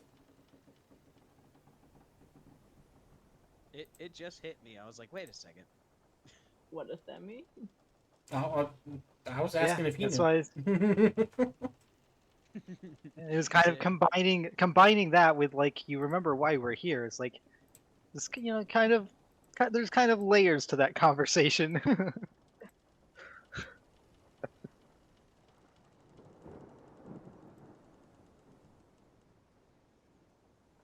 True. He's gonna. Oh no, I forgot Vlor and Schnorr are dead. I was gonna say he points at Vlor. He's the herald. If Lord Snore dead, rip my homies. Ula's too nice. I can't do it. Nothing of value was lost. What do you mean Ula's too nice? I like Ula. Lauren and Jor were our stoner crew members. How dare you? We needed them for vibes. The vibe has been off, and you cannot deny that. We should recruit some new stoner crewmates that can actually remember when they see somebody. First of all, that is not a requirement of the stoner crewmate. The stoner crewmate is just vibes. Yeah, that's all they do. They just sit there and people are like, those guys are cool. True. I can't even Hello, put it on blurry, the ambiguous knob. person It's I've known for Dragona. 6 months. Here's your hand to this game. And that's all they need to do. Yeah. I mean, there's all kinds of crew members you guys have not even talked to. Like, True. Let's see. We got Ula, Vlor, Schnorr, Quinn, Krogish, Gregory, Andon, Dane. Is that, how do you say this one? Hewen? pretty close. Corin? Keen? I don't know that one. It's Quinn, but with a C. Oh, okay. See? Oh, you probably went through and corrected it. I was like, I guessed Quinn, but it's not spelled like that. But this is a fantasy world. Yeah. Also, the name generator was just spitting out shit. Like, I don't sit here and go, "What's the most intricate name I can think of?" Because Ice is just going to get it wrong anyway. Damn. And then there's Hinaki, and I Hinaki is spelled wrong. It's Hinagi. Hinagi. Yeah, it was a G. Actually, Quinn isn't even on the ship. He's a bartender. Oh yeah, I think I have him in my notes as Pretty Eyes. He is, yeah. Fun fact, there is a Quinn spelled normally on the ship. That is true. I was confused.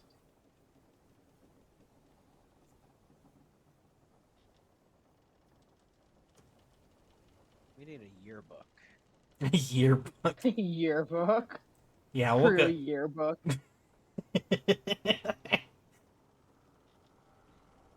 That'd be fucking funny. That would be funny. Do we X out all the ones that died? Like, Yeah, Let me just just- cross out the eyes. R.I.P.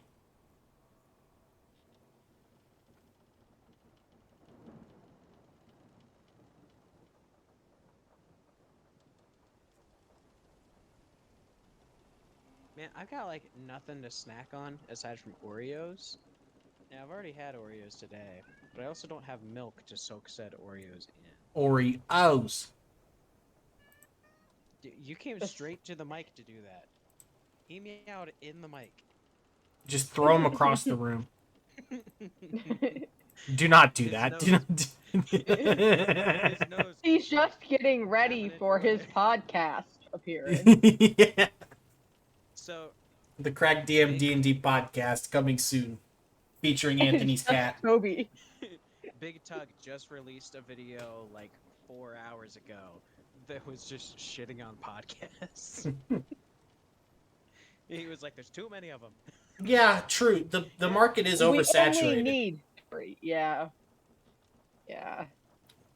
I don't know. Which how is true why- his stats are. Entirely unrelated. We're starting a pod. Yeah, entirely unrelated. We're starting a podcast.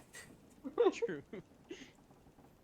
Okay, I don't know how true his stats are, but he said there's over 3 million different podcasts. I that believe shit. it. I literally, you Spotify alone. get 2 people together with a microphone, and they're gonna make a podcast. Sorry, you left out that these 2 people are white men. Yeah, or women. Actually, you or yeah. If but they're you- white, you don't even if they're- need the mic. They're just white. Caucus. Yeah, But they, you just get two men together and they'll make podcasts. I think it's genetic. yeah. I mean, like some of them have like 3 to just them. Like they'll make it about anything. They'll be like, "This is a podcast about podcasts." Yeah, and it's just them talking, and people are like, "Wow, who made this?" Yeah, people are like, "Let's give them $10,000," because for some reason, even shitty podcasts make money. True. Since I don't have snacks, I suppose I'll just eat the rest of my enchiladas because I And- want something savory. And yes, if you think I'm referring to your specific podcast viewer, Yeah, yes, You're I right. am. Hit yours. I heard snacks, flavory, and podcast. that's See? all. That's a pretty good summary. of Yeah, what that's just it. happened. That's it. Yeah, basically. Actually, that's what we're calling it. The Flavory Snacks Podcast. Hey, That's gotta be a thing. And we're not gonna talk has to about be a flavory thing. snacks at all. Yeah. no, we just have Flavorless flavory treats. snacks while doing a podcast. Exactly. Exactly. We meet once a year, It's a year. We talk for 12 hours straight. Cut that Oh up. my God. Cut that up into 1 hour episodes that we Okay. release every month. You joke, but there are multiple like like web series and podcasts that are actually filmed like that. Yep. Easy. I set the entire is- production process right there. That's it. That is actually how some things are filmed and recorded. Like you joke, but there are podcasts like that. We have solved the podcast problem. Nay. We talk for 12 hours straight. Yeah. I can do it. You give Podcast stuff. me enough of this and I'll do it. Should I'll do it by podcast stuff myself. sometime. As a bit. But if we start doing it ironically, we might start doing it seriously in that scale. Yeah, watch it be the one thing. Like, we Yeah. had 6 viewers at our height, now we're down to 3, but like we do that once and it's like 50. And it's like, well, we gotta do this now. It's like, well, Well, we gotta gotta like, I guess we're podcasters. I think begrudging podcasters would be such a funny, like actual unironic bit where like we're here for our You know- fucking podcast. You know what? We could actually do that. That's for begrudging podcasters. So funny. That's the That tagline. It's That- not a bit. that I is a hate sketch. this. That is a sketch comedy bit. Like, SNL hire me. yeah, I want SNL to listen to SNL this. take notes right now. Somebody get SNL on the phone. That shit is still a funny. thing? Actually, I don't think so since the writer's strike. That And, yes, actually, don't scab. Don't be a scab. SNL, whenever you sign an agreeable contract, take note. Yeah. But like up until the most recent Writers Guild Yeah. thing, the SNL is still going on. Yeah, still. It took a break during COVID and maybe don't- I don't know, 9/11. I don't think they were funny since like 2008. They had like one good year. in the Everybody- past 5. Everybody says that. I think that it's like, I think it's more so like your taste change more than the show gets sucky. You know what I'm saying? Yes and no. Like a show like that definitely changes with the times, but I just don't think it's good. When I see They a had clip one of it good every now and season. then, but When they hired those Twitter comedians, and then it kind of went downhill from there. I I'm guess to not- get a gauge of that, you'd have to go back now and watch the older stuff you thought was good and see if you think of that. Think Yeah, if that's differently, so like, good. new the stuff. Dear Brother clip is still as funny as it ever was. The Dear Sister clip. Or Dear Sister, yeah. I Yeah. think SNL just overall isn't funny, but then every once in a while it just has a really good fucking skit. Like Family This Guy. is true. I've never really enjoyed SNL, but there are some really good skits, such as Well- Your Sister. Well, yeah, like it's one of those. A lot of comedians get their start on shows like that, and we're getting really derailed here. So we're Yeah. over our break time by about 6 minutes. So Oh my god, is this a Are we? podcast? are we podcasting right now? Holy shit!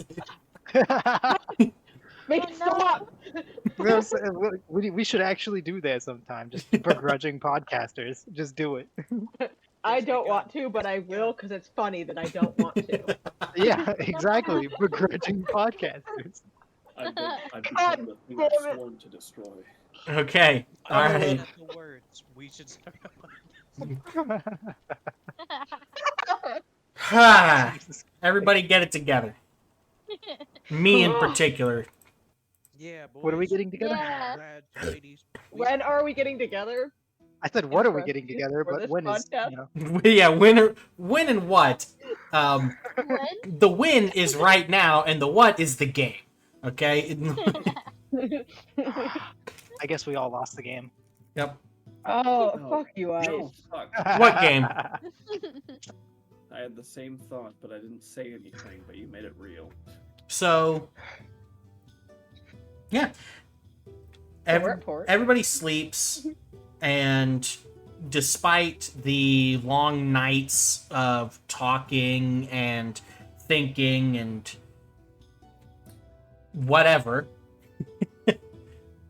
yeah. First thing in the morning, the crew member up at the top of the sails shouts, "Port straight ahead." And as you guys sail on in and weigh anchor, how's everybody feeling? I imagine we're all standing there, like looking at, like in a line, like with like faces of doom. Maybe. I'm up I on the don't know if deck that's after the call, kind of neutral expression, giving an air of just kind of gruff confidence. I'm gonna walk up to him and say, "Here we fucking go." Yeah. Attilia will excitedly have Dragona in a headlock, trying to wrestle her. We did accept a mission. We're a pirate crew. We're going to complete that mission, I assume.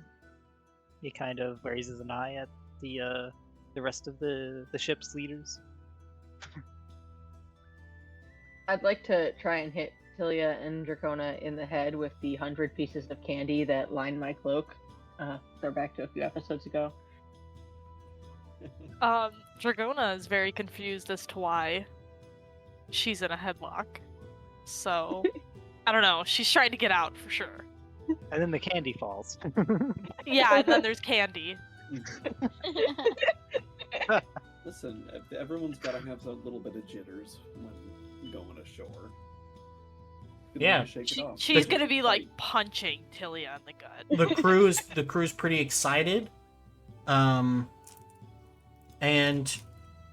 like On Teal's, top of the go ahead. just to interrupt for a second, on top of the bonuses already agreed upon, I want to include an extra. I want to include an extra 2 gold in there on top of everything, just to give everyone basically a free hot meal, like kind of a on the ship kind of thing, on top of everything else Okay. for the trouble. Shore loans. Yeah. Go ahead just and add an extra 2 gold per crew member for everyone to get as extravagantly hot a meal as they want for the first night in port. Anthony, After go ahead everything and that happened. deduct that gold, not including you guys. Yeah, not including us. Well, you're the one that has access to the ship supplies, and I'm not changing it. So Oh, I still have it. Okay. The Atilia's role has doing it just switched. on paper, but you're doing it. so 2 times 24, I 48. kind of assumed that even player wise, the quartermaster stuff would get forced on Tilia's player. I thought that was going to be funny. Alright, we had 950 then. Okay. Alex keeping track of everything. So you pay the crew out their little bonuses. Yeah, and I add a little unspoken extra on top of everything, just to make sure that everybody gets their first hot meal on the ship. And Hey, just 2 like gold is probably more than enough to pay for whatever extravagant a meal they want. you can get a good little bit for that amount around here. Like a gold on food and a gold on a 4, and Yeah. bam, local economy is boosted. Just to kind of hone in that we're on the same team here. Hopefully, We that's, probably do have the best paid crew. yeah. This is probably the best paid crew in the Isles. Fun fact about pirates, they historically weren't actually paid wages, and the first pirate to start that was the gentleman pirate who ran away from England. He had a wife and kids and an estate, and he's this rich British guy, and then he just decided he was going to go be a fucking pirate. So he bought a ship and then and paid them all. And everyone was like, what the fuck? Why are you paying them? And yeah, they were the first waged pirate crew, so Did they pirate fun I fact. like it. do well? Yeah. Thus began the idea of privateering. Yeah, actually. So I have no idea really how well they did, but that's your fun pirate fact of the evening. Pirate Act. Maybe we didn't get that.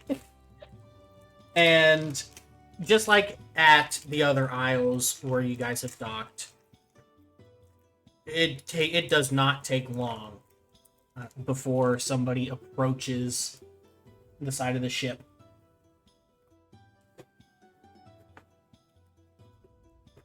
Shouts up. He says, "Good morning. Good morning. Are you the captain of this vessel?" Aye, that'd be me. He kind of gives it a once over. He says, "You look like you're in need of some repairs."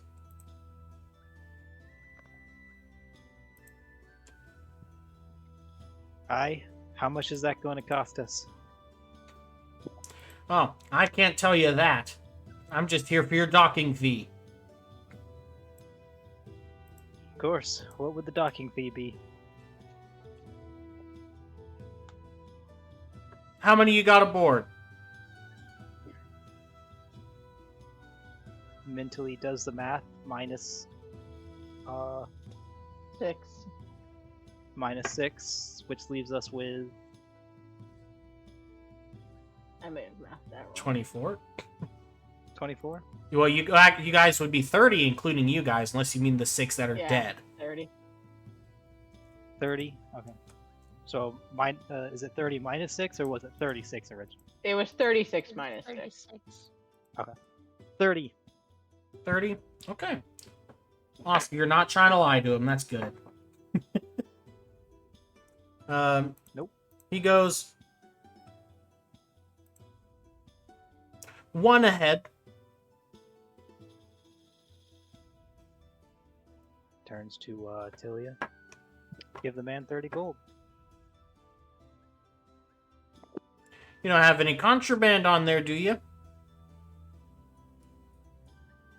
Handing over a already weighed out sack of 30 gold. No, of course not. The most honest ship you're gonna receive all day. Is this ship gold? Or... He like shakes Ship the gold. bag in his hand, Tilly, as you say that, and he says, "If I had a code for every time I've heard that today." I can imagine. Oh well, prevail yourselves, and cause no trouble. There'll be no trouble. He gives a respectful nod in response. And that guy just saunters off back down the dock. All right.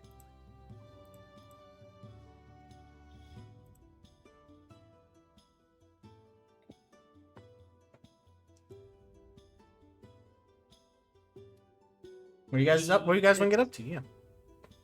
He takes a moment to look around and says,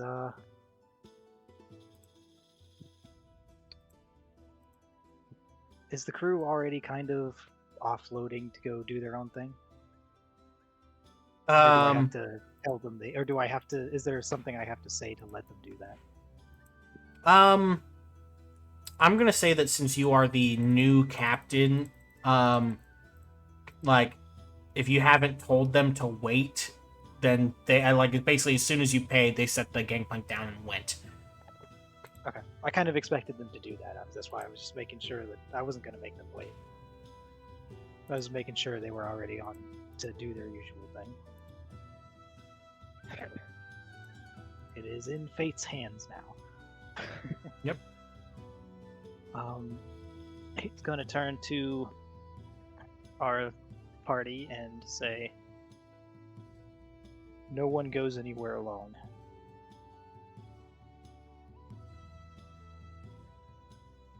That's an order. Aye, aye, sir. Now, Beyond that, turns to is Andon still around? Yeah. He's going to tell Andon that Andon's in charge while the party's aboard, all the parties on the dock. Until they get back anyway.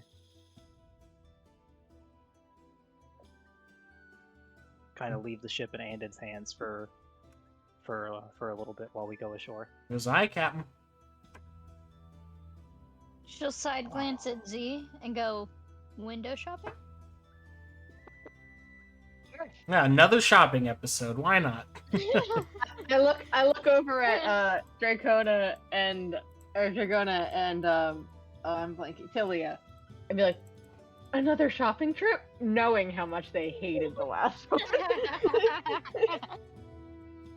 Kazar does like clear his throat, but he gives an amused look, though he does clear his throat to get everyone's attention. And then says, now, that said, we do have a reason for being here. Any suggestions how we go about that?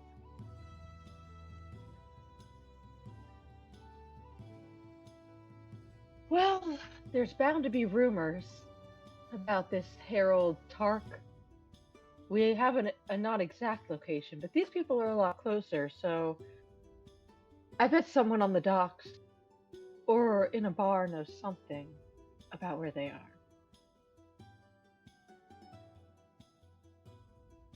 I think that between us, you two are the most skilled in going about ascertaining information without drawing attention. He kind of gives you and Vapor a look and says, sometime between window shopping, see what you can find out. Fine. Sure thing. I guess let's do that first. And then window shopping, and then we all meet at a bar for a drink. Agreed. She points to a bar. That one at sundown? That one at sundown. Remember, just gather information today, and then relax. We'll worry about making a move tomorrow. And see what fate has in store for us.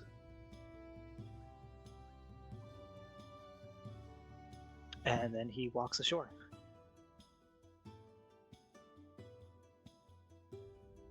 First thing I'm gonna do is, since we're already on the docks, is kind of get the feel of like who's there. Is anyone here from where Mazari Tark is? Do people kind of head out that way? Something, another. Any info I can get. Okay. So that's what you're doing. Ice is heading down onto the dock. What's everybody else up to? And we'll kind of tackle these one at a time whenever I get an idea what everybody's doing. Well, with the captain's blessing, I'd love to take Dragona and Jurgen ashore to, well, I find myself at a shortage of Actually, cheese, but I do need some other supplies for the crew. Actually, before you do that, Jimmy comes up to you. To me? Yes.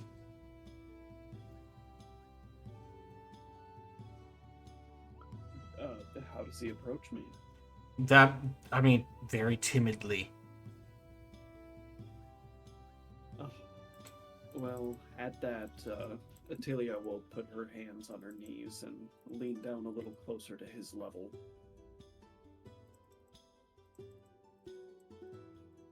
Says, I don't really want to stay on the ship, but I also really don't want to go out there.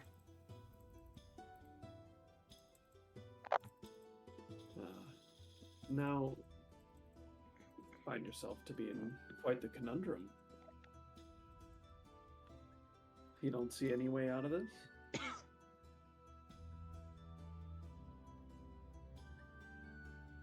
He shrugs. Well, why exactly don't you want to go ashore? Did Dragona not tell you? I told her to tell you.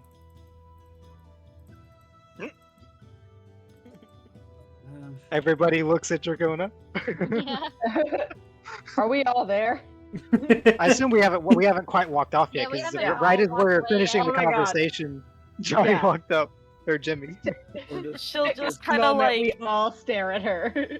no, she'll like nervously look around and just go, "Oh, I forgot to mention that."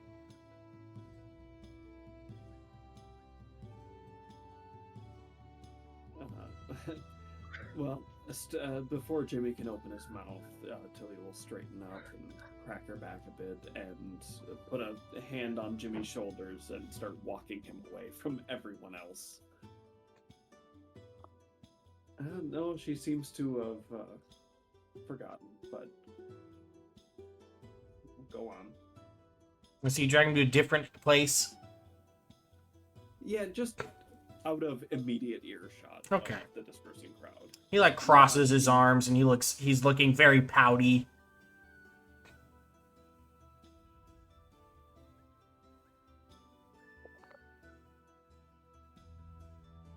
Oh, poor guy. Well, Tilia will get down on her knees to be still towering him. Hmm. Does someone need a hug? He goes, I'm not a child. Tilia will wrap him up in a hug. Yeah. You're much stronger than him. Yes.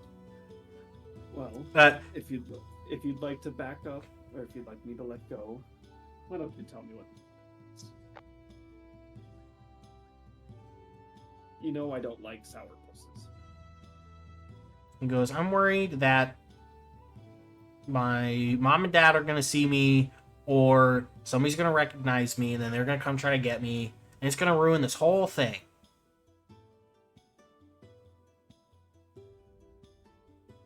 Well, that does seem to be quite the serious matter. I am perhaps not the best one to give some advice here, but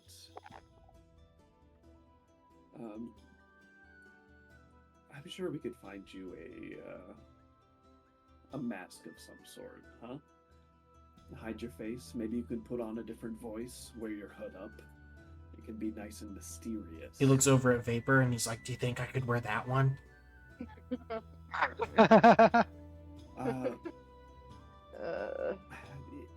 You know what? You could ask her, maybe, but maybe prepare on her saying no. Maybe I can help you make one. Wouldn't that be fun? Ooh, I want it to be one with a lot of sharp teeth.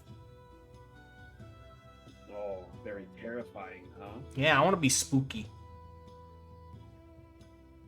Marvelous. Why don't you and I head down to the canteen, huh? We'll make you a nice little mask, and maybe you can wear that ashore. He's like, yeah.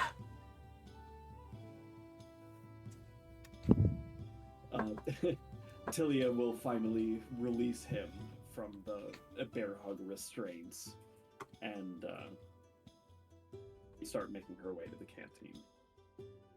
And he's so excited, but he wants to like follow your lead, so he runs, bumps into your leg, like stops and waits till you get like a few steps ahead. Then he's like sprints up again. One last thing before we split up. Who's splitting up into what groups? So is Jurgen allowed to come aboard? Because I would like to keep an eye on Jurgen. I mean, he's going on land. Jurgen can.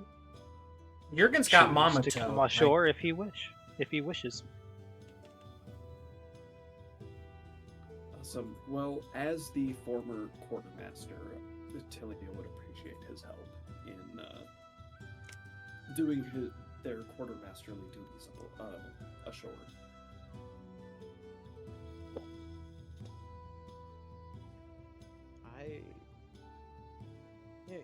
Jurgen would look over and say, "Well, I was hoping to get a little bit of free time without work, but sure.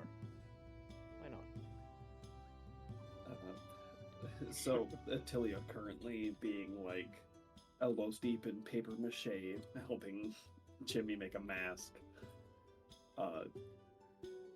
I'll have my hands full keeping an eye out with Jimmy, and you'll have enough time. Don't worry. I assume I Dracona won't is need you the going whole to stay with you, Tilia? Kind of asks questioningly. Oh, I'd figure that'd go without saying. She would also Questioning. she would look at Jurgen and say, I would like to stay with you as well. In that case, it would appear we're splitting into two groups. I would go with Vapor and Z, but I'm not the most stealthy individual. I imagine I'd cramp their style. He kind of smiles when he says that, and then walks over to Vapor and Z and says, that said, since you're the only two that are going to be separate, this will be perfect. Are you aware of the spell known as Status? Nope. Also, No. when he said he wasn't stealthy, she winked at him. I don't know. And Vapor kind of give a small smile. Well, it is a spell that allows me to essentially know if something has happened to you. Like you've been injured or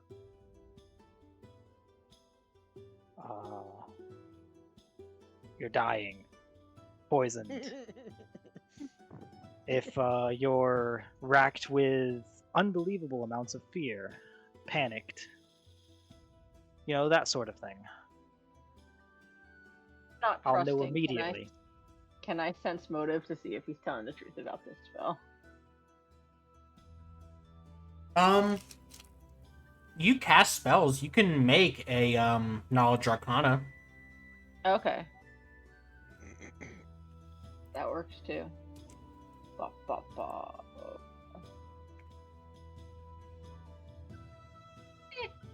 Okay. Before going It sounds accurate. Okay. before going Is ashore that- this time, Is that high enough? I could just post the spell if that's high enough for them to know. I'll just do that. Well, you didn't to my knowledge, you weren't lying, and you didn't say you were lying. So this is just like in what Yeah, no, they can I'm not recall. lying. So Sounds good. I'll just post I'll it take in Discord so you can see it. cool. No, what I were can you cast it saying, on exactly 2 people, so. That is nifty. that is cool. Now, before everybody, oh, go ahead. Go ahead.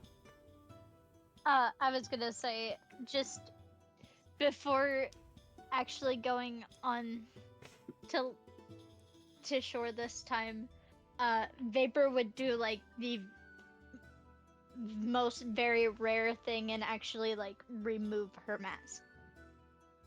I think this is the first time that everybody has seen her without a mask on. Oh.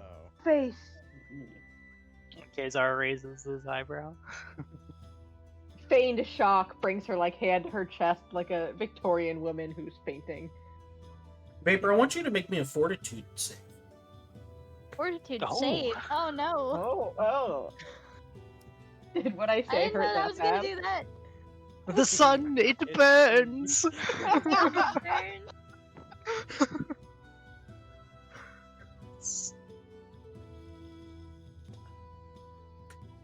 When you take off the mask, you feel this wave of nausea, and your head starts to hurt for a minute, and then when you take your next deep breath, it all goes away.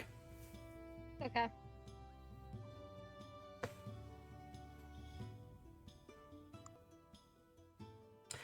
And you see wisps of shadow coming off of the inside of the mask. Just you. Okay.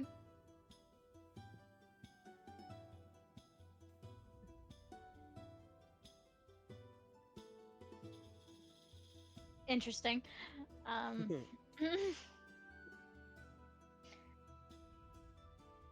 yeah, she'll tuck the mask just kind of into her cape.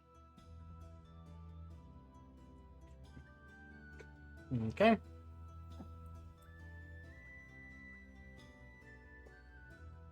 All right. So are we going shopping or what? Well, first we should hang around the docks. It's daytime, morning. This is when they'll be busiest. Then we'll go shopping. Then we'll hit the bar. Fair enough. Jurgen. Say your thing first. Okay. I'm gonna rewind a little bit here. Okay. You guys are pulling up to dock. The guy on the upper deck yells, port. And it kind of rouses you out of your sleep. And you look out of your little porthole window. And you can see Oxfell Castle.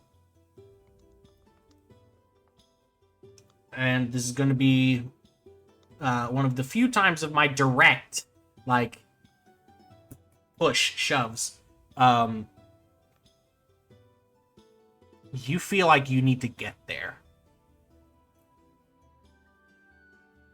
And you also remember the black bundle that Jeremiah gave you.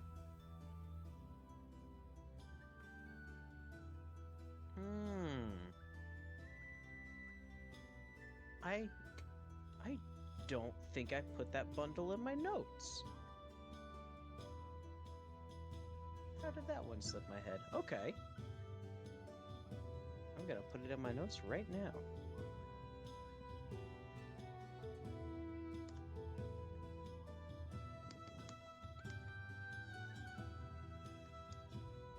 Remind me, am I supposed to deliver that black bundle? Oh, He no, said you'll know when it's time to open it. Okay. And that when you do, there is no going back. Yes. Okay. In that case, having that little bit of a flashback, who is taking a more direct approach to the castle? The group I'm currently with, or the girls? Neither. Oh, so okay. Then, well, this actually works perfectly with what I was going to say before I said you go first. Jurgen is going to clear his throat and say, Kazar, I know that you were very excited because you can put that spell on 2 people and all, but I feel there's a lot of tension between me and the girls, and I think I need to resolve that tension. So, Tilia, I will help you with your duties later. Oh my god, we could all go shopping together! I love would shopping. love to go shopping with you. Jurgen's gonna bond with us over shopping. Marvelous. Kazar looks to the one group, then back to Tilia and Dragona, and what is Mamoto's thoughts about this? Seem to be just at a glance. Roll sense motive. Okay.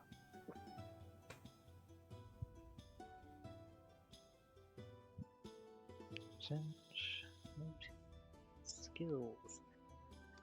I think Z, X, Y, Dragona's Z. gonna hop in and just nervously say, to Z and Vapor, keep a good eye on him, okay?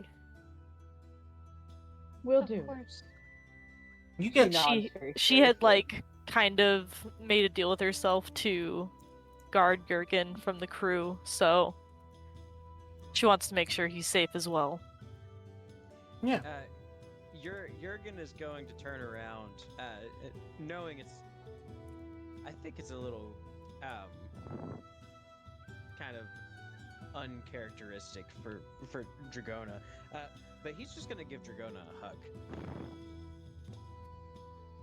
That is, Dragona would kind of like, have that like surprise where she like doesn't, she like kind of hold her arms out, Dragona then like she'll, like- surprise Pikachu faces, like Yeah, like she'll like gently Aw. hug him back, be like, yeah. He he takes a step back and he says, I've said it before, but you have been nothing but good to me, and I just want to say I appreciate you. Dragona will just like smile lightly and just say, thank you. Now go have fun shopping. Thank you. yeah. What did the sense motive get me? When you glance at Mamato, like he stands pretty close behind Jurgen. It's all nice, proper posture. Like he was, after all, a member of one of the most elite units you could be part of at this time. And you also notice that for all the show he puts on for being like solely focused on Jurgen, he's a lot more observant than he appears. Like, over the course of the days that you've spent with him, like, he's picked up on a lot more. So when Jurgen decides to go with the girls, you see him, like, he suspects of something. He's paying very close attention to the girls, you mean? Yeah. He kind of looks between Mamato and then looks between them and then to Tilia and Dragona. And for a moment he isn't quite sure with this change which group to go with. And he knows that in his position as captain, he's not really supposed to ask.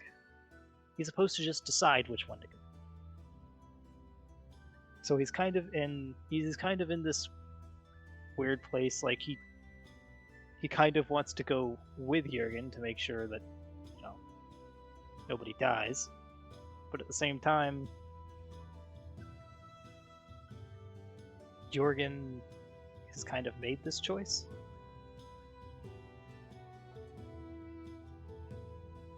Okay. Why don't we flip a coin? Okay. We tell that he's being indecisive. He's not hiding it. All of So, this, yeah, I feel he's like like- all of this is happening in like a But yeah, it's in like a real 2-second time. span. Yeah, in real time, it's like 1 to 2 seconds. But we're in kind of like movie time, where we're just kind of moving at the speed of Yeah. thought here. Like Yeah. He's definitely not making any attempt to hide it because he's genuinely Alright, Well, uncertain. seeing that, Z's gonna say, "All right, then let's go," and she's gonna kind of grab Jurgen's like around his elbow. That's the word I'm looking for, and then just like start walking down the plank. okay, so then this roll will determine if Kazar like hurries up and catches up with you guys, or if he goes with Tilia, Dragona. And I guess one- one it's them, two it's Tilia. Yep. A D2. Yep. One it's them. Okay. Kazar catches up with them and goes along with them. All right. At the bottom of the plank, she's gonna turn to the lads and say, "All right, boys, listen up. I want you guys to stay about 20 to 30 feet ahead of us, or behind us. I don't care. Just for this part, we're gonna need to be a little Kazar. stealthier. Okay. Kazar nods and looks to Jurgen. In front or behind? Up to you. I say behind. They already have a plan. I suppose I'll just follow theirs. Kazar Alright. nods and goes along with it. Then I'd like to kind of blend in, try and gain any information that I can. Unless Okay. we're going to the other two first.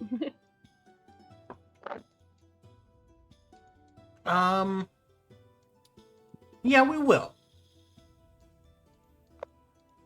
While you're doing that, I'm going to resolve a couple things here.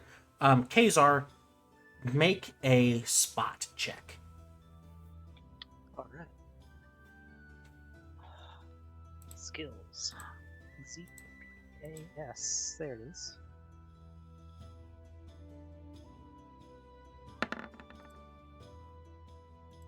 Nine. Nothing out of the ordinary. Understandable.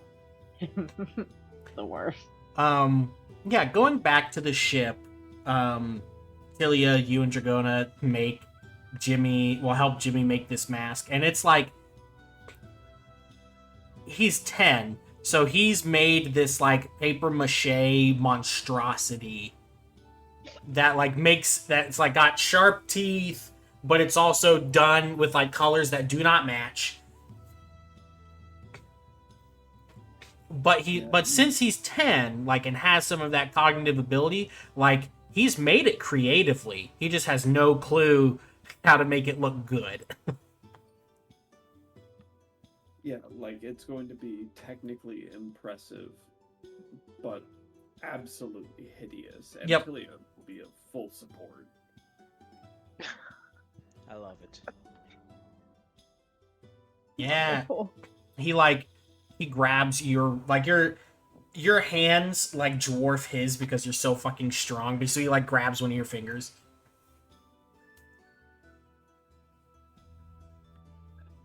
I think he needs the fangs to be a little bigger. I think that this is perfect.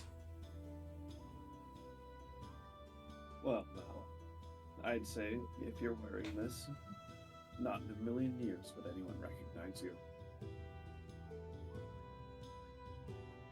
Dragona's gonna look at him and go, "You look terrifying." And then give him 2 big thumbs up. He like pumps his fist. He's like, yes.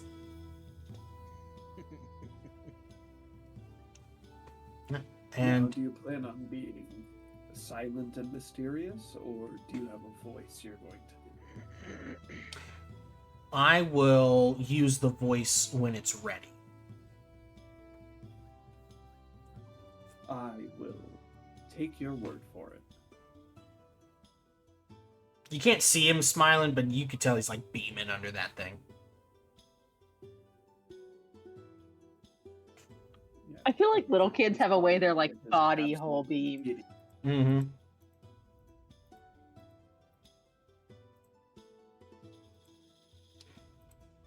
And you guys set off the ship. Okay, now returning to Z, Vapor, and company. I've heard a little bit about how Z is going about this. What about you, Blake? What's going on?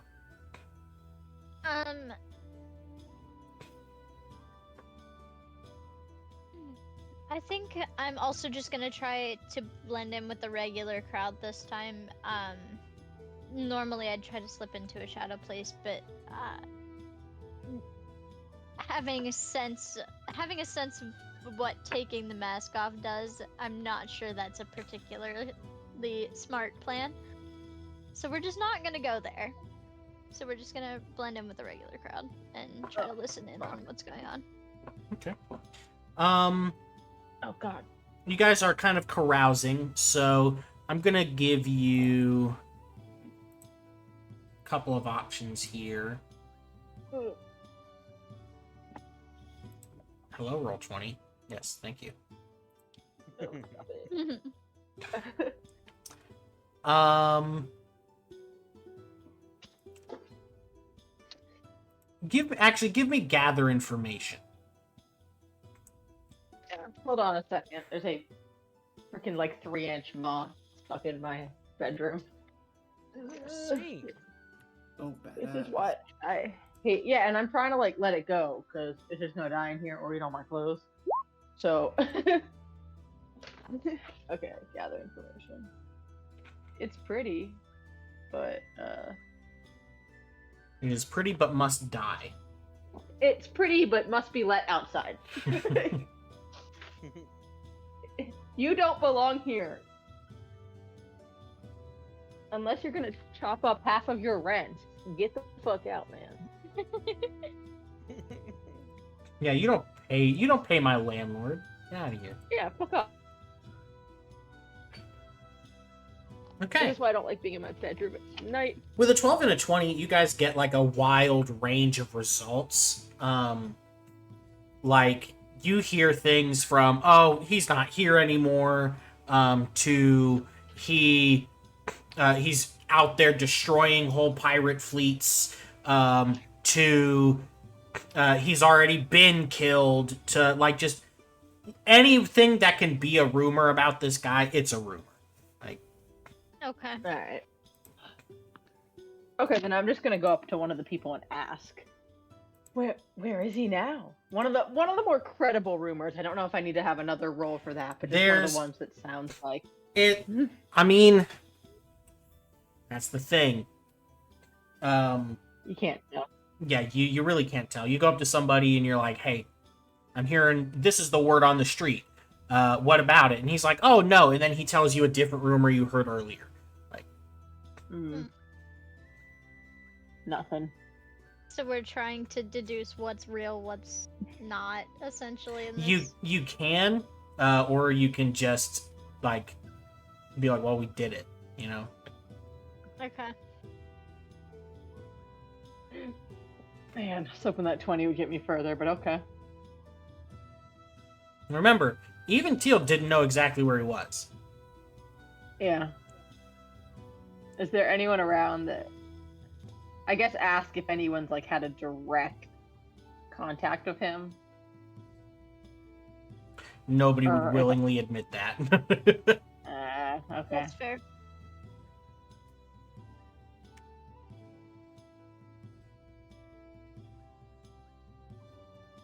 Well, we tried.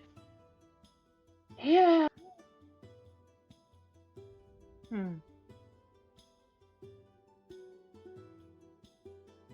We tried.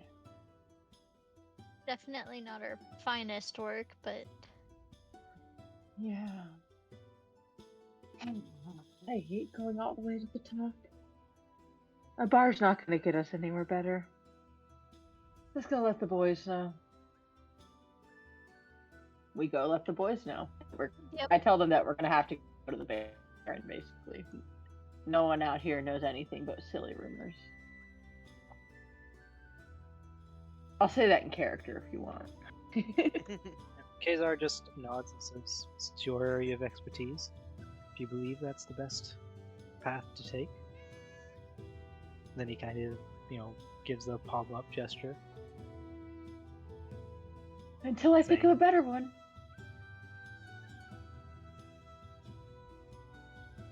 I don't think that sounds like too bad an idea myself. Then let's go to the top. Okay, but shopping on the way? He kind of gives like a slight little that flourish of the right hand is like that quarter bow and says, "Of course." she ironically curtsies back. Thank you, my lord. Vapor just mumbles under her breath and just sighs. We're not gonna get to go shopping today. She elbows her in the side. And just continues to walk. I don't know if you heard that, Blake, but I elbowed you in the side. I heard. She's just not Okay. acknowledging. Funny. Very Oh no, I good. made her think that. I thought we just agreed to go shopping on the way. I head straight for where the shopping is. Oh, okay. Well then, I guess we're going shopping. Cool. Yeah, Is it they're kind of on the way? yeah, it's definitely on the way. Yeah. Excellent. Like- the shopping that's on the way. This place, the Barren Isles are not a good place to live, so, but there's a lot of cash comes in here. So you like, if there's money to be made, people are gonna be doing it. Like, there's, every street you go down, there's some kind of shop. Cool. Blacksmith. Then we hit the You- shops on the way. Yeah. You pass by a store that says it says Struthers Cobblers, Ooh. and there are a couple of people out there handing out flyers. Oh, I absolutely go grab one. You grab one, you look at it, and on it is a very close sketch of Jimmy. Hmm.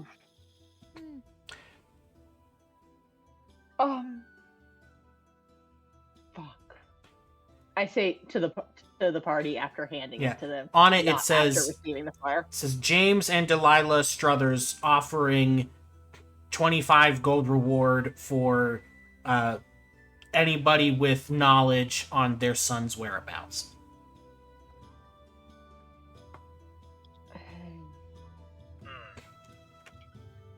I just hand it to Kazar and say, "Oh fuck." He kind of holds the letter and says, or the thing, and says,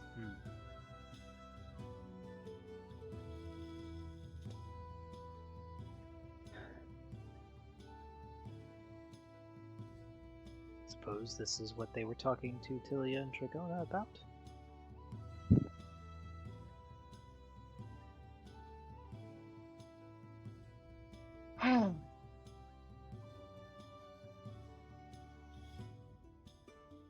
Should we let them know?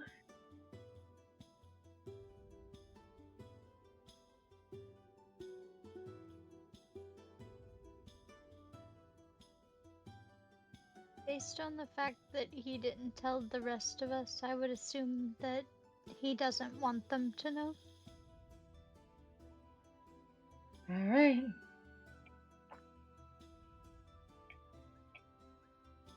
Oh no, I meant, should we go back to the ship and let them know?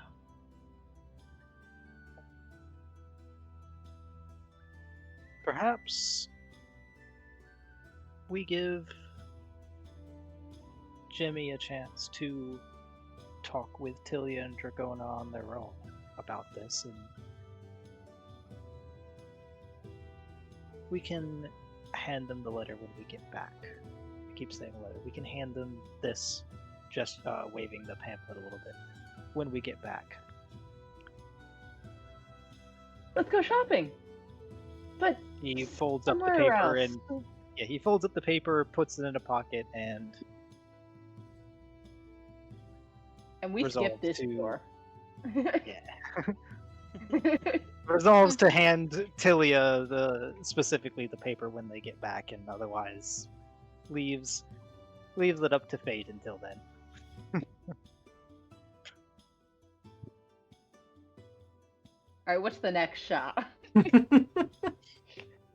What are you looking for? We didn't check this shop. What kind of Literally anything. I have like 17 gold. I'm just here for fun. what Yeah, kind of we're cobblers just were window these guys shopping. selling? What kind of what? You Anthony? said something about the. Okay, I'm just now realizing cobbler is two things. Was that they are cobblers as in shoemakers, or cobblers as in the tasty dessert? Shoes. They are shoemakers in the Okay. Shoemakers. I don't need any shoes. I don't need any shoes. Speaking of the delicious dessert cobbler, yeah, sure. You guys pass by like a few food vendors. Like He gets some nice, savory, sweet treats. Like Ooh, some dude is meat on like, stick. yeah, he's like, I'm here. Like this is grilled squid on a stick. Like, Yeah, I buy one of those. he's like, I've got, what's something sailors really like in the morning? Some really good fucking hash browns. So you get like little hash brown nuggets. Ooh. How much does that shit cost? 5 copper. Cool. I buy one for everyone but Vapor. Whereas you spend 2 silver. And then I stick my tongue out at her as I hand them out. She just rolls her eyes. Jurgen would half his and give the other half to Vapor. Thank you, Jurgen. She'll just glare at Z. She goes back and buys another one and halves it and gives it to each of them after rolling her eyes and sighing deeply. That's what I thought. Whatever. Yeah, Mamato like buys basically like a bagel from somewhere. I mean, he does also get a hash brown. Oh, actually, then you would have spent 3 silver because you went back and bought another half, and then Mamato included. Yeah, okay. So that's 16 gold and 7 silver. It's 10 per thing, right? So that works. It's 5 coppers. Yeah, it's 10 copper per silver, 10 silver per gold. Got it. Okay, cool. Yeah. I'm only down 3 silver, but yeah, we go on. Yeah, and I mean, if you guys aren't looking for anything in particular, that just kind of consists of what's going on here. Like there are other weapons stores, but none of them have anything nearly as good as that weapon shop way back in Teal's territory.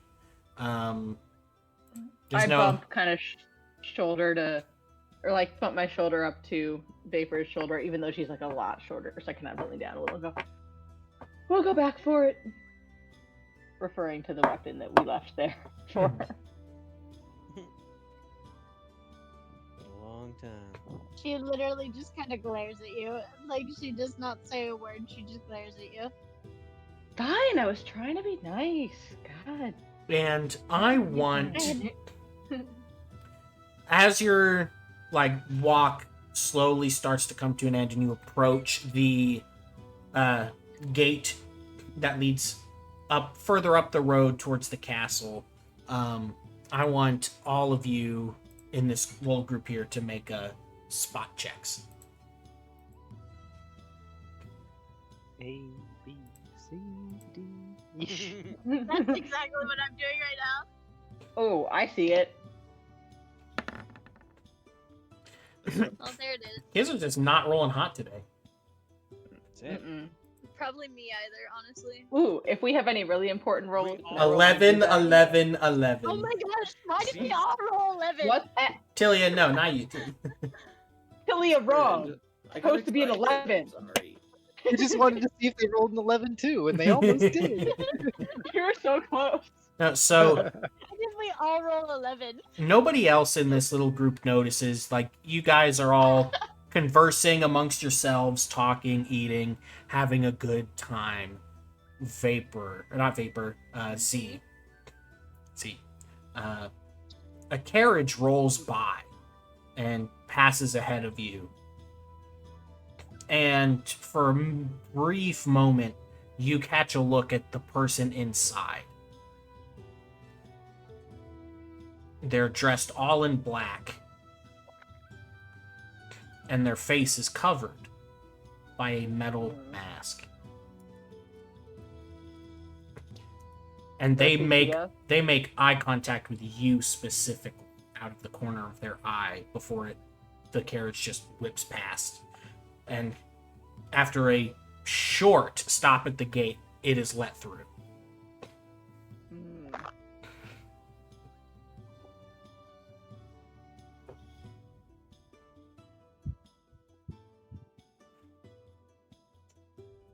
spotlight on stage focuses on character Z. Yeah, I'm just like thinking. Z goes like eerily quiet after not shutting up all morning, and just kind of like slows her walk.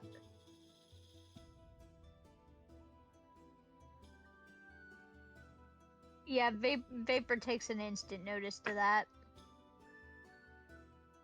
Alright, what's up with you? You've been nothing but chatty all morning.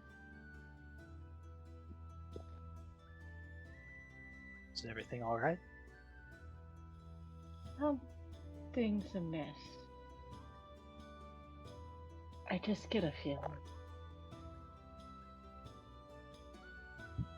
What kind of feeling? I don't know. I don't know what it means. She's being honest. She doesn't know what it means.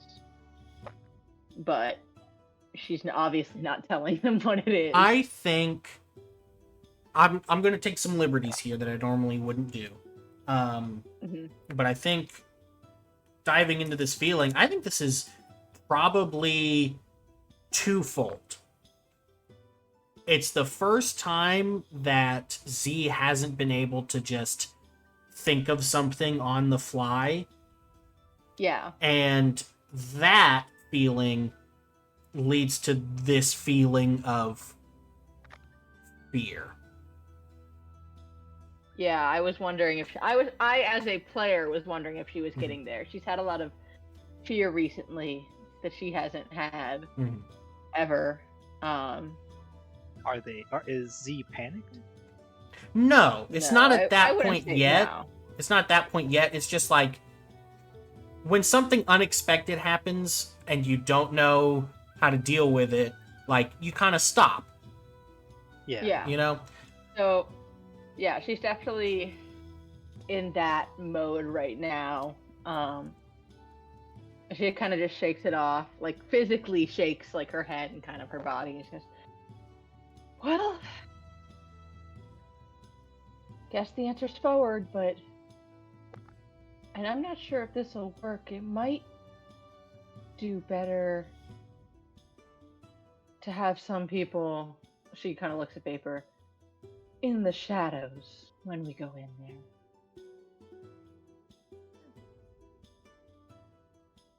Catching what she's saying, she'll pull the mask back out of her paladin, or out of her cloak and slip it back onto her face. And now she'll look at Kazar and Jurgen, undecided in her mind who's the leader here, and kind of looks back and forth and says, well, up to you guys. I don't know what's going to happen there. I'm good at talking, and I'm good at hiding. So, I have to ask, this is a pretty sudden change in mood. Are you sure you're alright? Did something come to mind? yeah, it just feels wrong. Like, I guess kind of like when I saw those creatures, there's just an eerie feeling beforehand. Like it's connected, all of it, somehow. She's not sure if she believes that or not, or if she's just saying it out loud to explain to them her sudden behavior change. Is there a thought in particular that brought about this feeling? I don't know yet. Also not sure if she believes that yet or not. Well, Internally, Jurgen he's a leaned mess. in and said, "Are you sure about that?" I don't know what I'm sure about anymore. That's honest. Well, if we're going to the top, I believe it's proper form to, if we're going to do it in the open, be able to introduce my first mate who you just told to hide. So,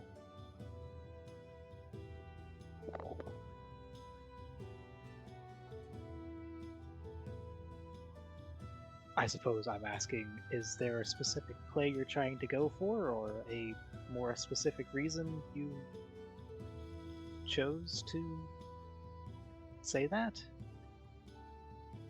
She just looks like taken aback, like offended even. Good strategy, Jurgen, is not putting all your cards on the table. Sorry, Kazar. Pretend we said Kazar.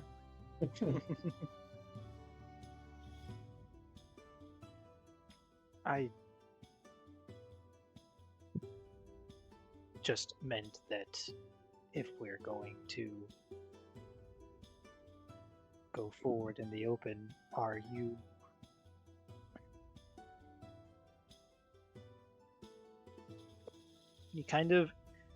he looks like he's struggling to say something and then just outright says, all right, She cocks her do you head. want me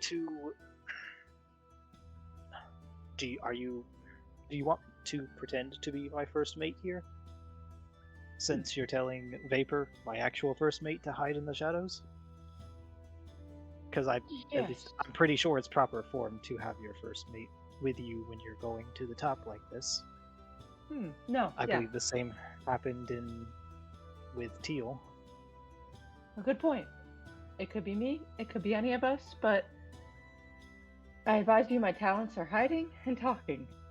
I'm underutilized in any other position, so regardless of where you put me, I suggest doing one of those. Vapor, hiding. Jurgen, I don't know, fighting? Having mental issues? Vomito, fighting. You, wisdom, I guess? He kind of looks to Jurgen and says, we should have that talk sooner rather than later, I think. And then turns back to Z and says, alright. Let's do that then, if you think that's the best path forward. She cocks her head slightly less than last time. Like an intrigue that she's being allowed to make decisions.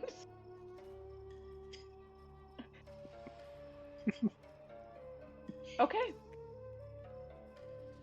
Everyone else on board? Jurgen, any objections? I don't believe so. Vapor? You know I'm in. Alright. Z slaps on her usual brand of confidence. Whole demeanor changes. Suddenly it's active again. Before we engage in this, let's go back to Tilia and Dragona. It's you two with Jimmy here. What's going on? What are you doing?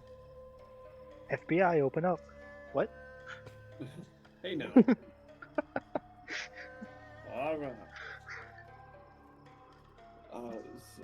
Well, have we made it ashore yet? Yeah. Yeah, Yeah. Okay. No, obviously.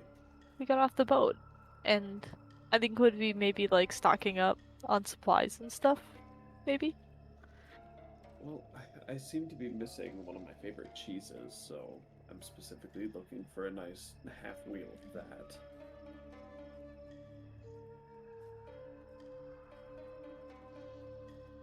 I mean, as quartermaster, I'd assume there's going to be some stock I'm specifically searching for. Dragona would also keep a close eye on Jimmy. And also looking out for a cobbler shop. Yeah, you guys, Jurgen's job is kind of boring. You pay for supplies, you have them sent back to the ship. Jurgen, you can go ahead and mark the ship as fully repaired. Excellent. And I'm actually not going to charge you for that. Neat. Wait, you're not going to charge the... Oh, wait, no, that was the docking fee. Never mind. And yeah, Jimmy is like, he's still uncomfortable, but thanks to the mask and the support from at least one of you, he's like just hanging out like right behind Tilia or your leg, depending on like who's in the lead.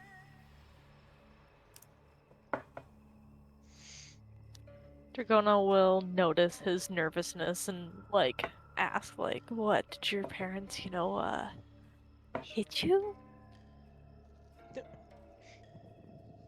She'll say it like trying not to offend him or like, He goes, no, but I feel like they don't think that I have what it takes to be on the high seas. Well, you are only 10. And he's like, how old were you before you started learning how to do things? Well, learning and going out and doing things is two totally different things. Yeah, right.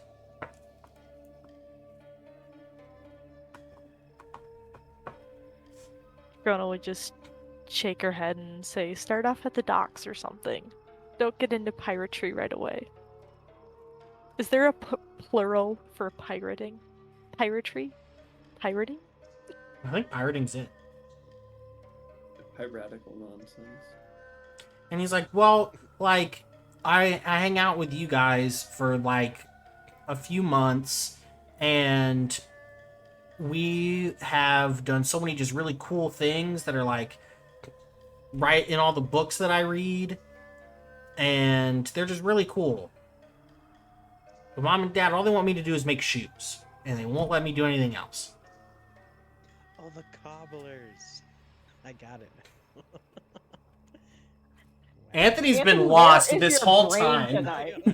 Where the fuck are you? Where the... Dragona's just gonna give a really worried look at Jimmy and just say, well, you are 10, let me remind you. And sometimes your parents do know best. And eventually, you'll be able to be a pirate.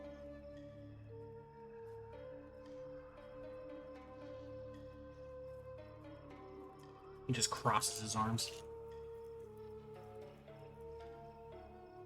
She'll just keep kicking him along behind Tilia then.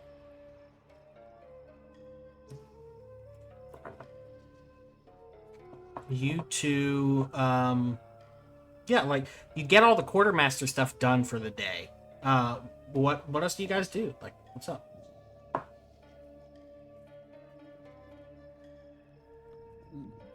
So, did you have any favorite place? You know, any happy memories you used to have, Jimmy, around here? You know, it might be good to prowl around with a different face and new set of eyes.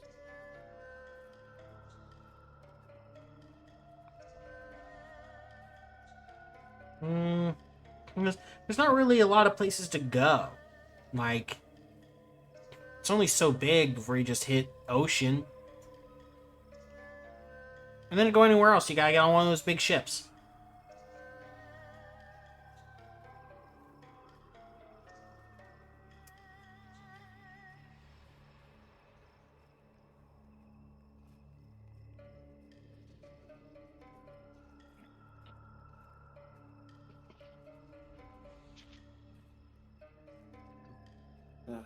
Well, I don't know about you, but I'm starving. Let's find a bite to eat somewhere. Yeah, Jimmy's tummy growls. And I won't even make you pay this time. Dragona will be like, me too? Yeah. Yeah. Why not? Anyone younger than me. That'll get like a big smile out of her.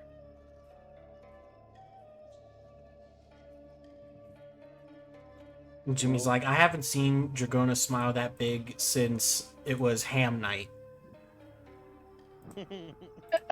She's Am gonna I? get the biggest rack of ribs that they sell. Yeah, good old whale ribs or something like. Ooh, fatty. Yeah. What do you think that would taste like? I don't know. It's the ocean, bro. Maybe it probably tastes like seafood.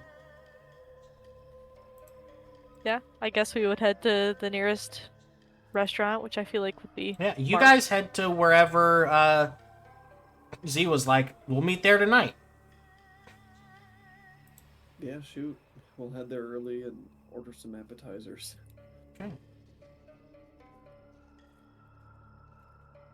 The rest of the party. You all approach the gate. In front of it are 4 men. Similar in Teal's area. Like, the barons are not real barons, but they like to look the part and have their people look the part. So, like, these guys actually, instead of having, like, cheap armor thrown together or, like, salvaged, these guys have, like, actual armor.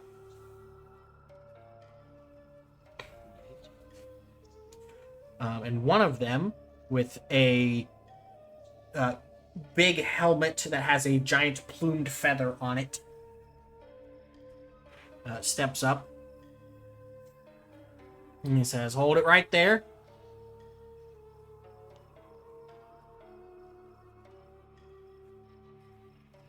Kazar stops, as requested.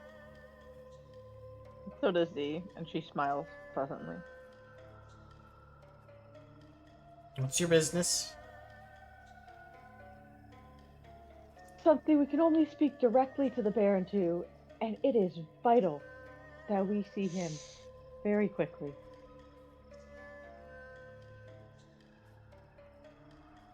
He'll want to know this. And she kind of leans in.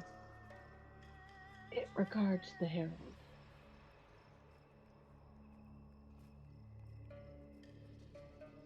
Knowing that the rumors have been flying everywhere. He just, like, move along. You're the 5th one today. Maybe, but we're the only ones who have actually seen him. And that's what all of them have said. Of course.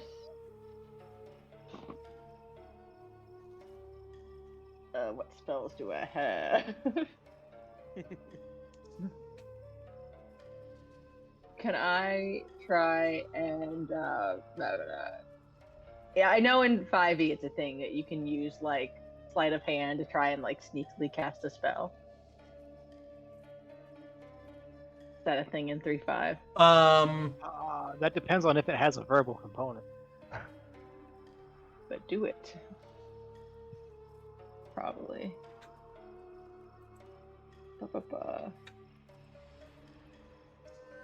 Okay, then let's see.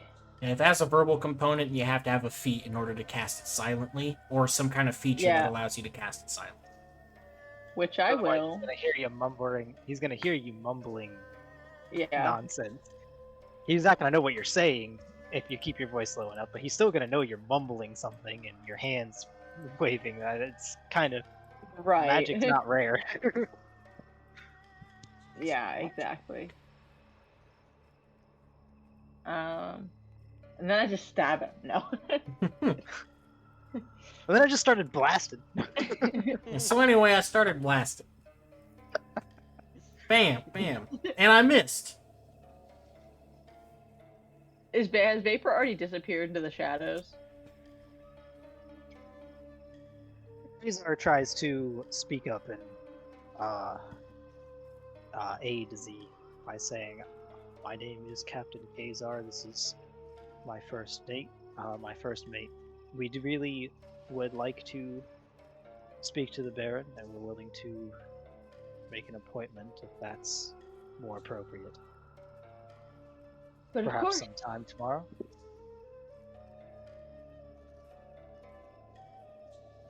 a crew recently.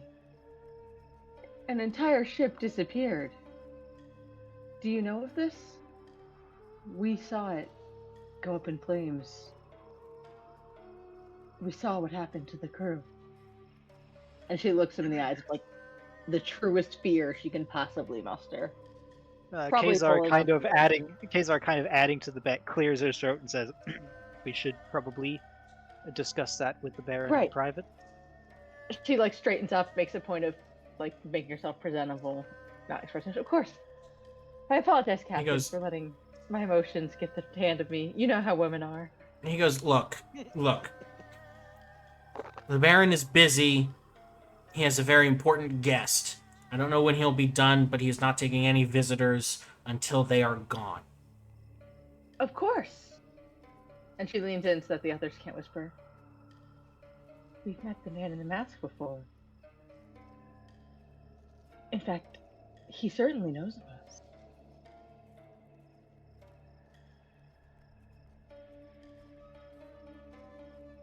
Like, you're saying that to the guy? A lot of stuff right now. Yeah, the guy, the guard, so that hopefully no one else can hear.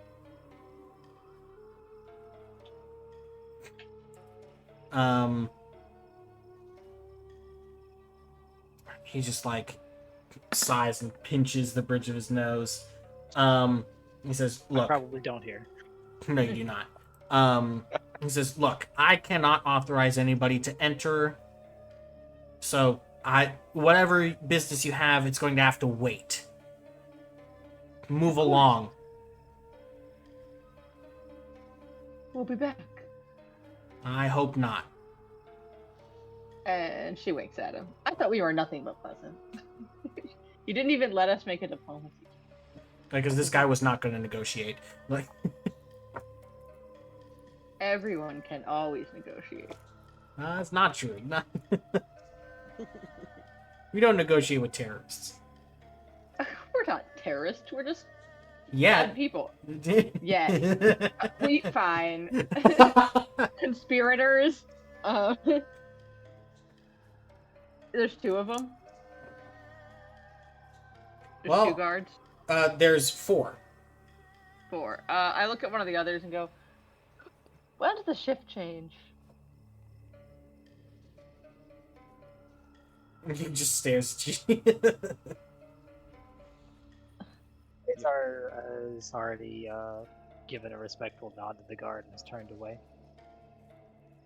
Yeah, Jurgen leans in and says, "Excuse my friend. She's a little bit nosy at times." Was Sorry. French. Forgive me. Again, you guys know how women are. And I wink at whichever one of them seems the most receptive to that wink. Okay. I'm trying to let sexism help me out. I mean, joke's on you. My world is pretty egalitarian. Ridiculous. These are pirates. Hey, man, your We pirate have- crew has like 4 women in it. What are you talking about? Yeah, out of 30, Robert. Egalitarian my ass. Hey, man. That didn't include you and Vapor or Dragona or Tilia, Oh, okay? Right, of course. That's 10. That's a Of third. 36. That is a third. That Of is a course. Okay, by definition, egal. Equal. Egal. That is the root. Egal. Equal is the root. Egal is the Latin root. Hey, man. Ah, There's also a child e-girls. And that's a boy, too. and several stand-ins for other ethnic minorities, okay? Stop. I'm calling implicit bias. Calling it out. If your implicit bias is going to infect the world, then I can use it to further my character.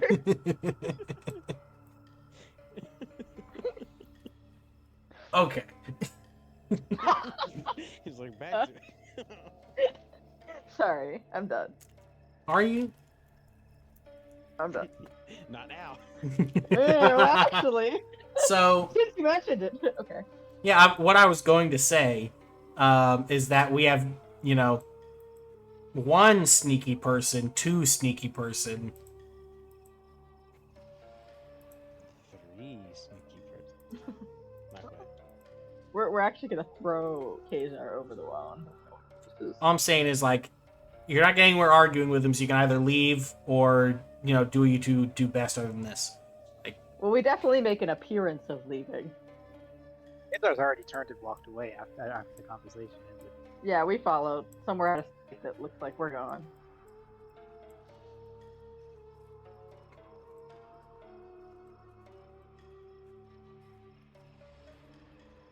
I suggest we try again tomorrow.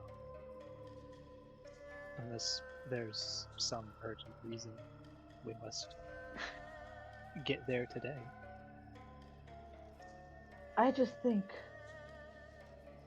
there's something going on in there, and we should know what it is.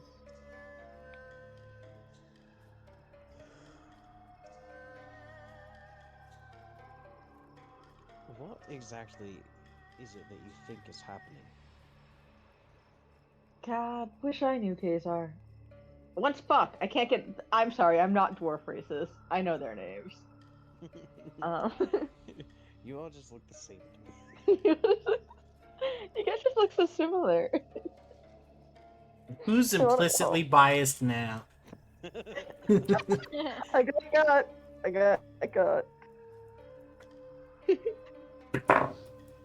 Stop saying names.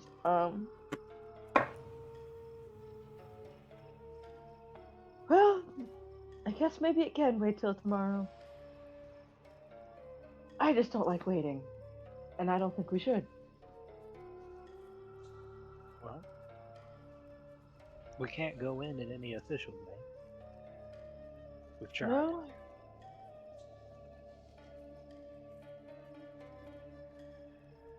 Plenty of unofficial ways, though. True. But if you use them, you will be alone. No?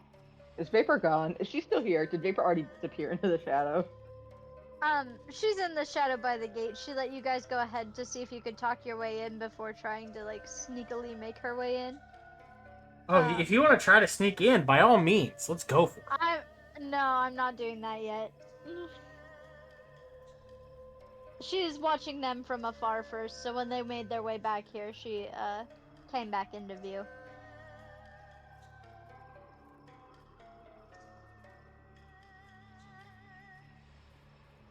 Neat.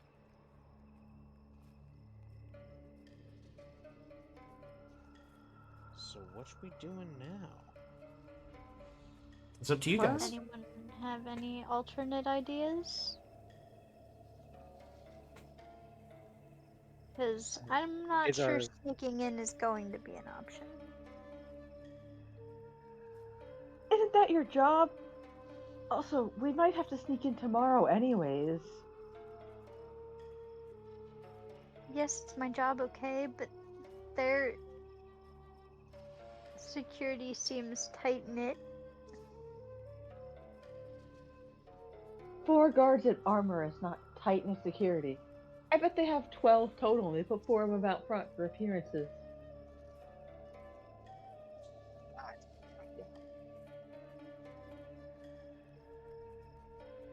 Just taking a glance at infrastructure, it seems like it's going to be rather difficult to sneak in. I'm just saying, it's not all hill. Fair enough. True. But this Baron would not be in control of his territory. They only had 12 guards guarding their castle. Fair enough. But I bet all of them are not as well armed. As the guards in Fall Hill, that would certainly be true. Well, even as the guards out front. You put your best armed and armored guards where everyone can see them.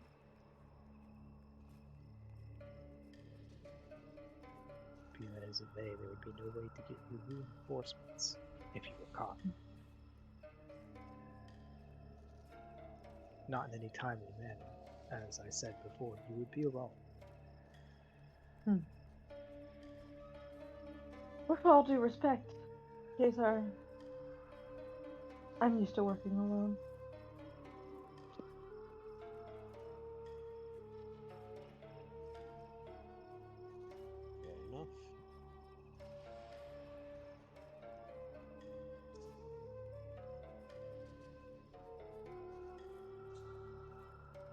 gonna leave that one up to you.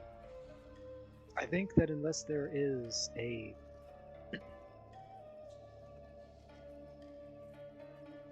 more explainable reason you need to sneak in right this second, we can afford to wait a day. If there's something I don't know that makes it more urgent, he kind of trails off there, insinuating, let it be known.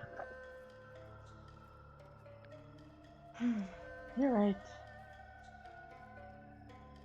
I've never been known for my patience.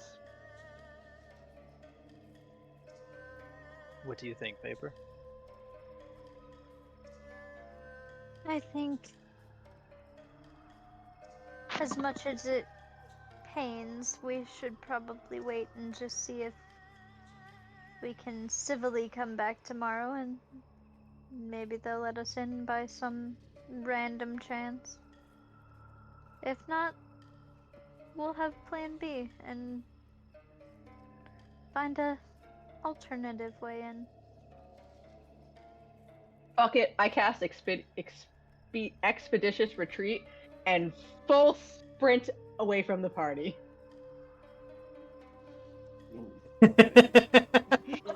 Okay.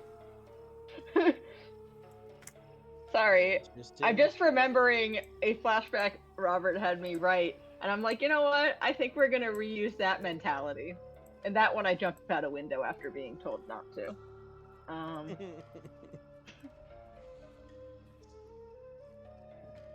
He kind of just raises an eye at Vapor. I'm trying to find the spell, but I don't know if I need it. Basically, I go bare fast. Well, unless anybody tries to immediately stop you. Like, And I already have a pretty good speed, so at a full dash, I'm like. well, so I think I have- 3.5 has this thing, really neat thing called run. You just take a full round action and you quadruple your movement. Great. So does that quadruple include? Do I Wow. quadruple my movement plus the expeditious retreat? Yeah. If it increases your base land speed by 30, that means 60 times 4. Great. No, that means 70 times 4. Oh, that's right, because Scout. Yeah. So I'm gone. 280 feet in a second. Just whoop. I zoom. Like I said, Kazar just raises an eye at Vapor and doesn't do anything else You're about just it. like you're not catching me.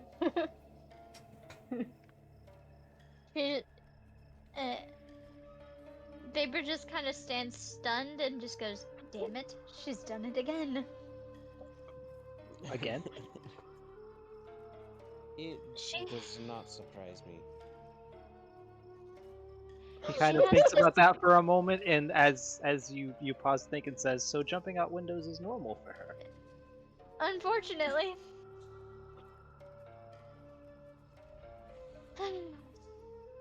So, either let her go and do this on her own, or unfortunately we have to follow her, or she's gonna get herself killed, most likely. He looks down at himself and then looks back up to Vapor. When Vapor says, "Catch up to her,"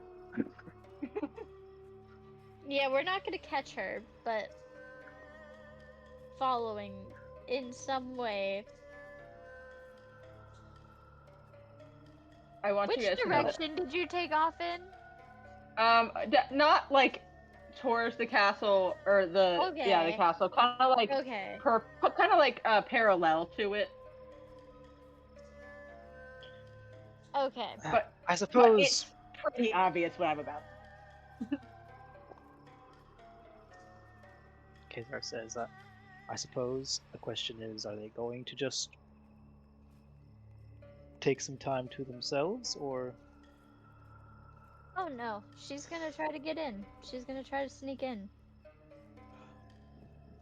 That sounds No. like a terrible idea. They'll have already started by the time even you catch up to them, so there's not much that can be done about it, though my spell is still in effect, so at the very least I'll know if they're dead.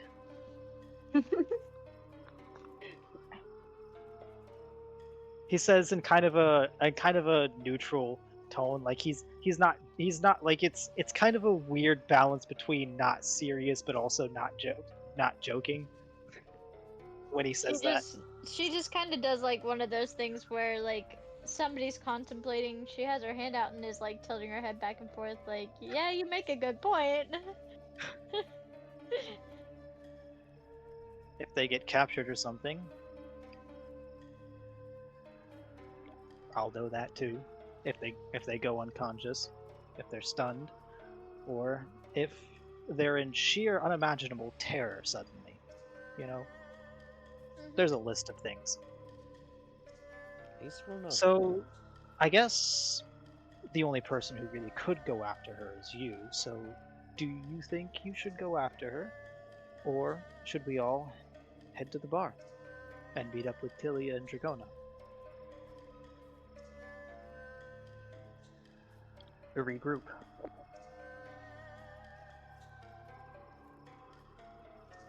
There's so much of me that just like, this is out of character for a second. There's so much of me that just, Cassie, that just wants to like leave you, but like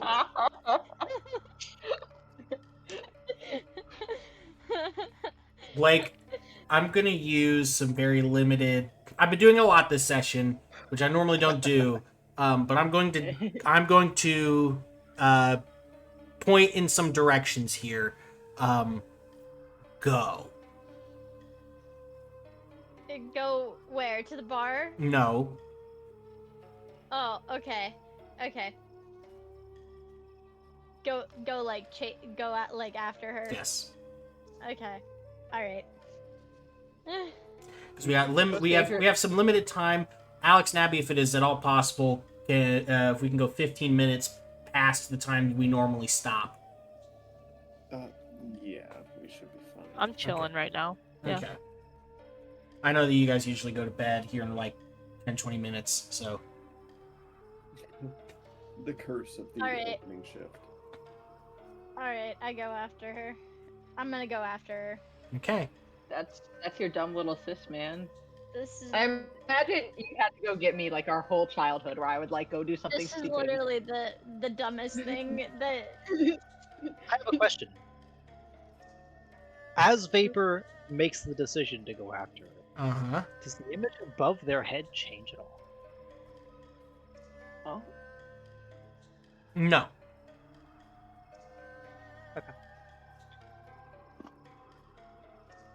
Kazar just motions to Mamoto, and Jorgen says, well, I guess we're headed to the bar without Vapor then. Kazar goes over a more extensive list of the kinds of things he'll detect while the spell is active, in case Vapor wants to, I don't know, try to cause one of the things to happen as a warning signal, saying, hey, screaming, "Hey, come and help me!" Okay. So I guess you can just look at the spell list and see all of the status effects that will kind of ping me Mm-hmm. Yeah. if something changes. And that will last for a full 6 hours at this level. Okay. Let me see here. Also, as you say that we can head back to the bar, Jurgen starts like slowly backing away from you, like kind of towards where the girls ran off to.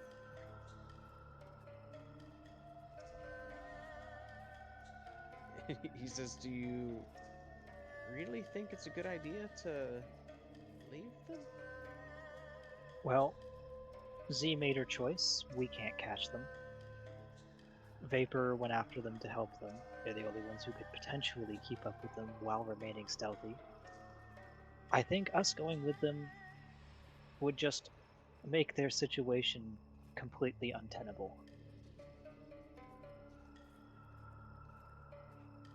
We dwarves aren't very much known for our sneaking in the shadows, so to speak.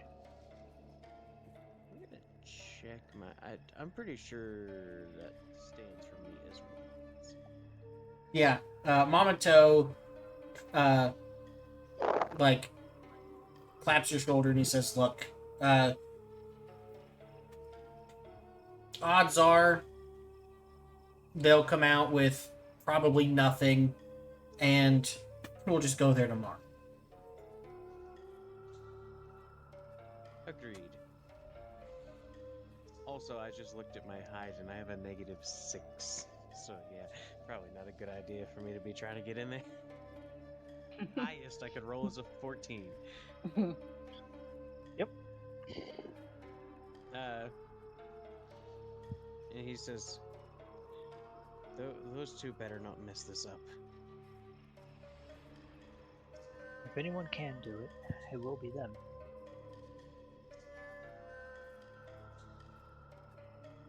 If any, out of character, if anyone can do this successfully, or if anyone can mess this up. Yes. The answer is You are free to use your imagination. The answer is yes. Azar does not elaborate. The answer is yes. All right. Correct. So then Go back. a little bit of the day passes, and Kazar and Jurgen end up at the bar. It's late afternoon, and a storm starts to roll in. Blake Kazar orders and top shelf. Cassie.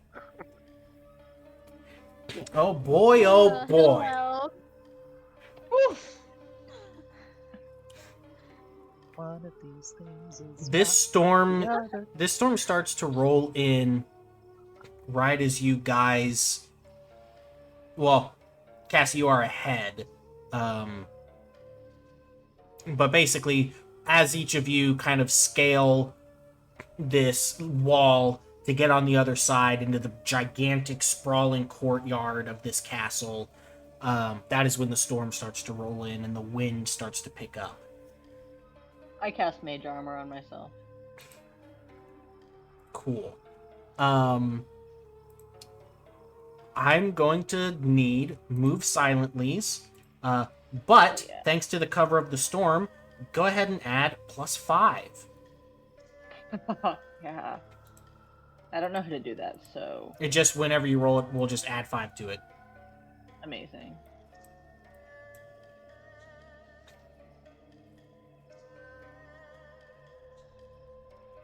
So 21, Jesus Christ. I have a +9 to move silently.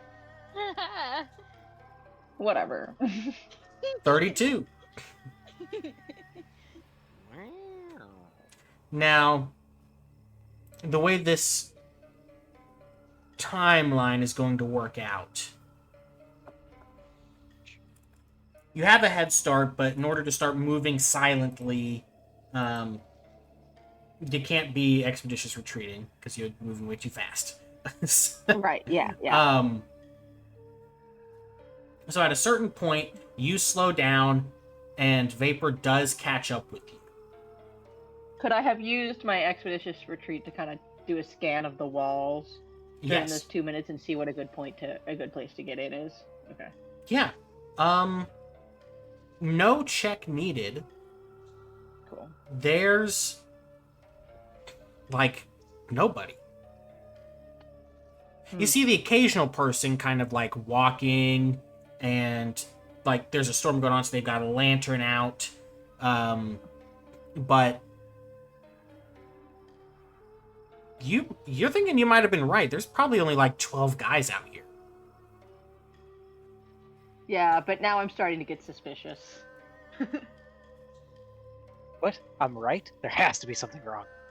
Exactly. I'm never right.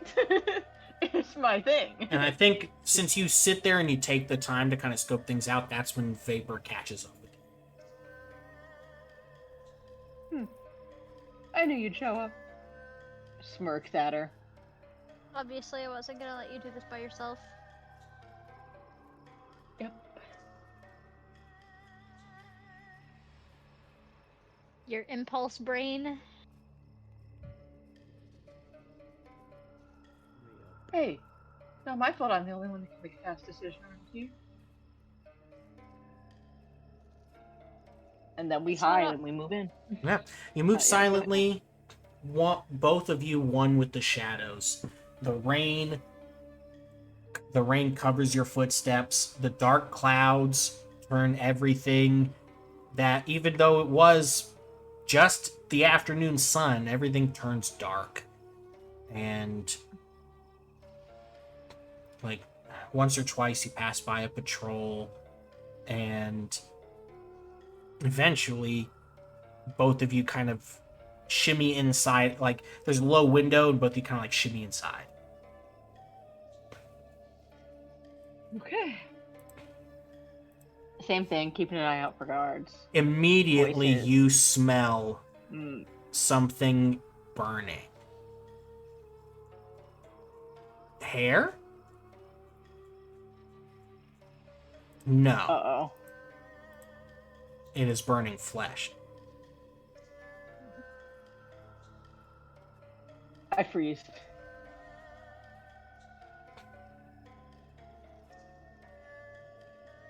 I grab Vapor. And I whisper, we need to get out of here. This is bad. We need to get out of here. Calm down or you'll get us caught.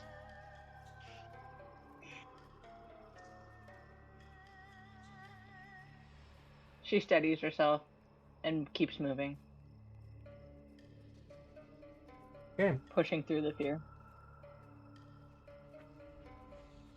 There are some braziers still lit. Others are out. But it's not enough to really expose you. You see... The castle is made out of some kind of old stone structure, and it seems like that has been moved, almost so it's like come up, and there are people that have been almost swallowed by the stone and crushed. Other people, their corpses are just black from the burns.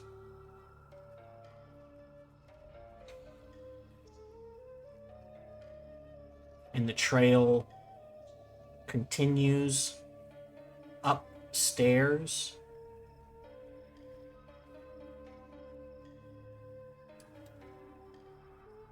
Punctuated by the sounds of thunder and lightning that kind of illuminates this part of the castle. The two of you stop. There's an old man standing at the end of this long hallway, just kind of staring at a mirror. Around him, you see banners. The Baron's colors, but they're scorched. There are benches that are broken. A haze hangs over the entirety of the scene, like dark fog clouds have kind of rolled in. Just up ahead, you hear someone's death rattle.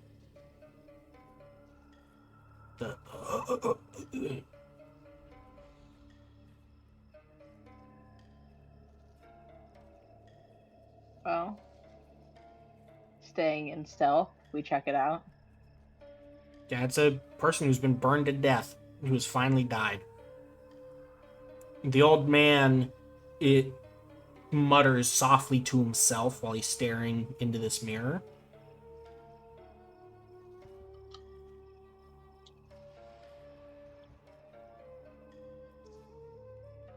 And, like, watching his reflection, you see his eyes kind of flick down, and then he starts to laugh. It's like, he goes, Lero, you have to come see this. You wait right there. And he points at his own reflection.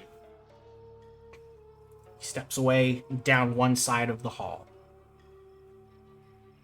What do you guys do? I guess let's go after him. Should we take him from either side? Yeah. Let's just follow him. Let's just follow for now. Alright, we continue to, follow him. Alright. You turn the corner and you see him not far down now. He's like 30 feet away from you. And he's staring down at a burnt corpse. You can see it has some long yellow hair left. But that's about it.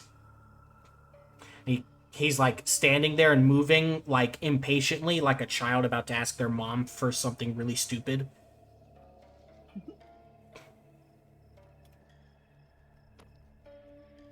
He says, you can't keep our guest waiting now. Come on, hurry up. Get up. Lorel?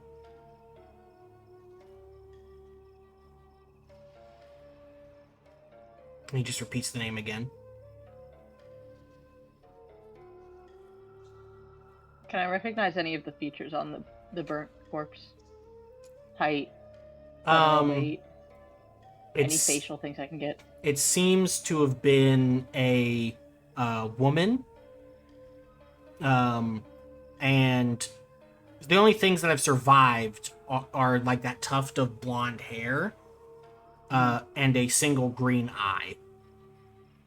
Okay. But Interesting. the corpse is also very charred, but you can tell it was a woman because it's not like burned to bone. Yeah.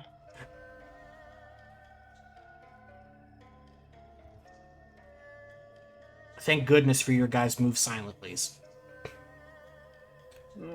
In a puff of inky black, there's a man with a metal mask.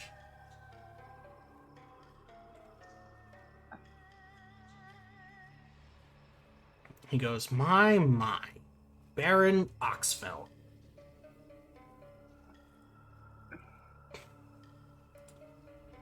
Poor man, it seems you've lost your mind. Do you still not see that I can save you from yourself? We can bring her back, Gregory.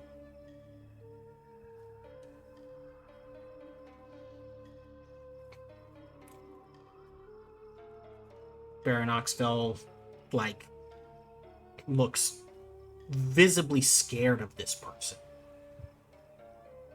He's like, I don't know. I don't know who you are.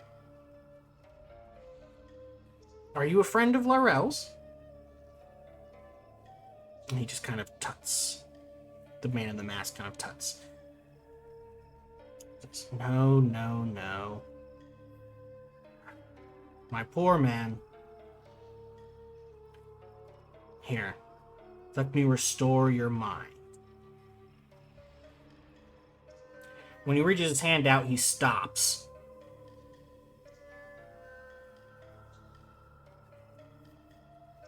And this is a roll going into the snake. See if he sees you two hiding. Oh no.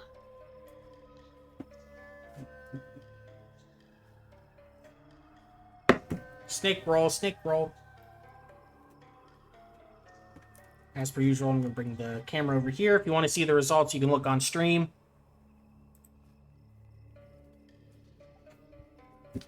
He has to roll to see 21. To see Z on the die. He has to roll an 8 or better. An 8? Oh, fuck me. Oh boy. Oh no.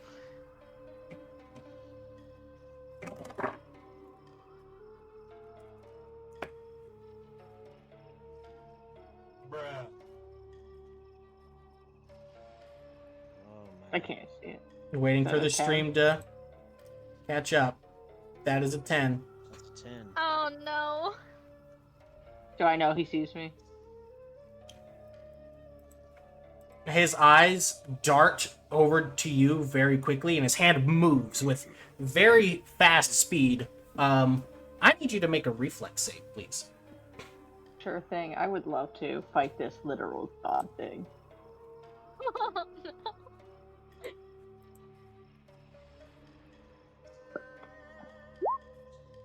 Okay. Not bad. Pretty solid. Okay, the good news is you don't Oh, take I'm any so scared. damage.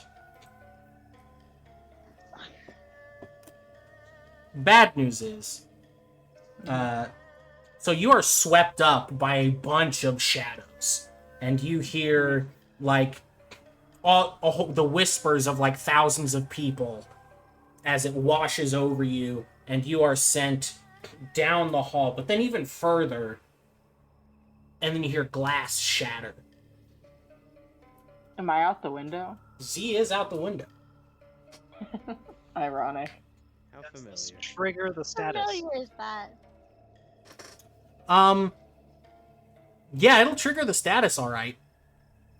Okay, is Tilia and Dragona here? I was about to We say, will- Kazar just got a little jolt. We will come back to that. We'll come back to that. Z, you start to fall. In D&D, you fall 300 feet around. 20d6. Oh my gosh. 20d6. Thanks to your 21, you will not take any damage. This is you being able to kind of like contort your body as you fall, as you smack into the water.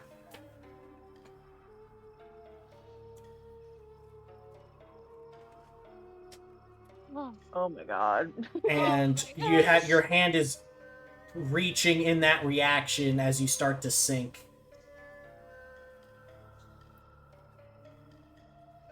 What's your constitution?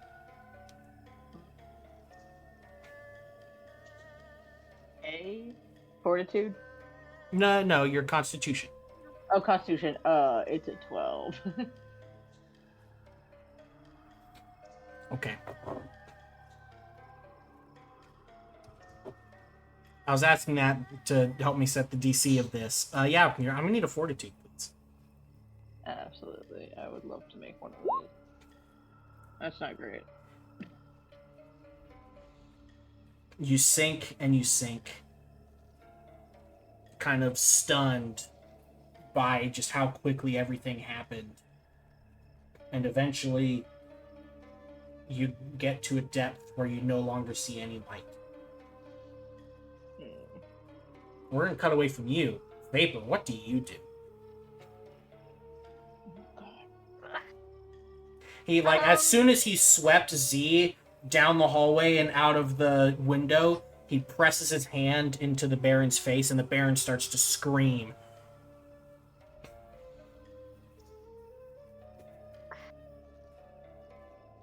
My I want to shut up. I'm not there. I don't know. Oh. Robert, I hate you. um.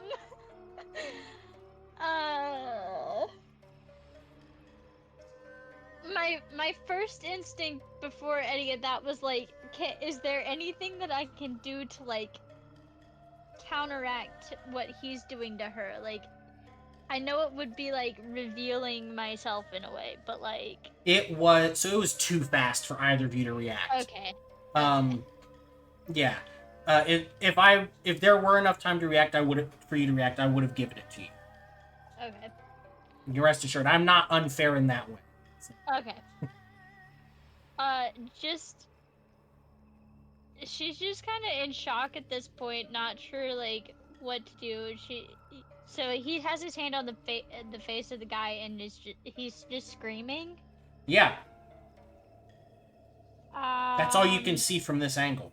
Because remember, this old guy's back is to you. The only person you're seeing from the Okay. front is the guy in the mask.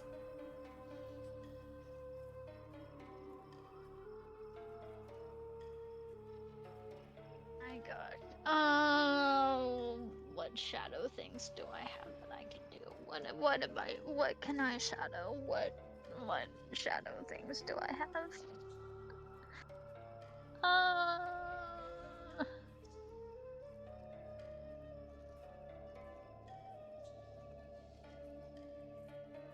I'm already pretty well out of sight, so not that.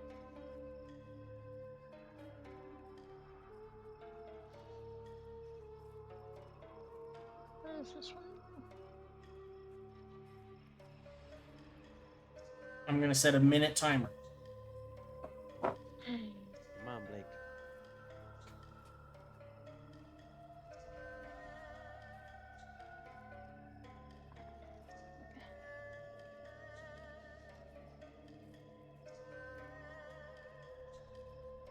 Is there anything? Okay, wait. Is there anything that I can that other than like the dead corpses in this hallway that can be like moved at all? Yeah, there's broken benches and like paintings, things like that. Yeah.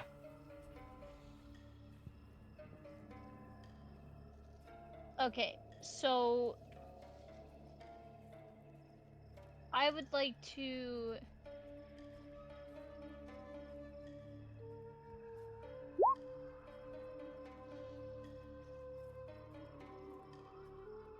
cast this or do this on one of the broken benches and like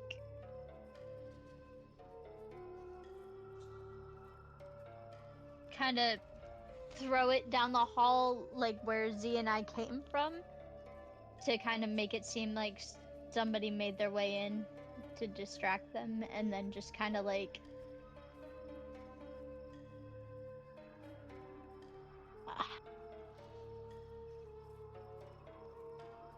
wall and water. Trying to save. Brain is trying to like figure out a way to save Z from this crap.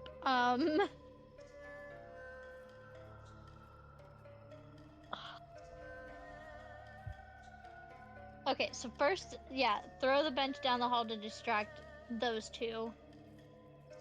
And then, move silently towards the window, trying to see if there's any way of, like, even spotting Z, like, at all. Because obviously I wouldn't know how far she fell.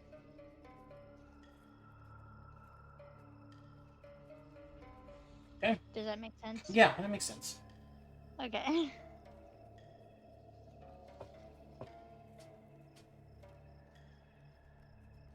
And you have a 32. So that means he's gonna have to roll a 19. Pretty good.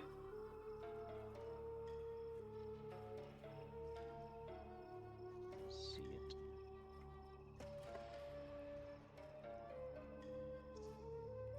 He got a 4. That's Wow. not a 19. Okay. Yeah, you throw the object and his head kind of like snaps to it. He lets the old man go and the old man just drops like a sack of potatoes. And you're able to just slip by without him seeing you. But no check required. You go look out the windows. He's gone.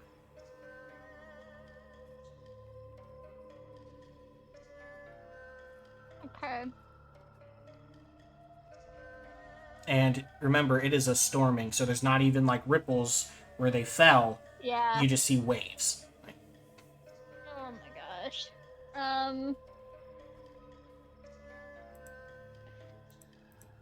Out of character, Cassie. I'm trying here. I'm really trying. I don't think there's anything you can do, homie. Just I don't think there is, but so yeah, just kind of giving up on that idea. Unfortunately, as sad as it is, like she just kind of she goes back and just kind of continues to hide in the shadow and just kind of observes this figure a little bit more.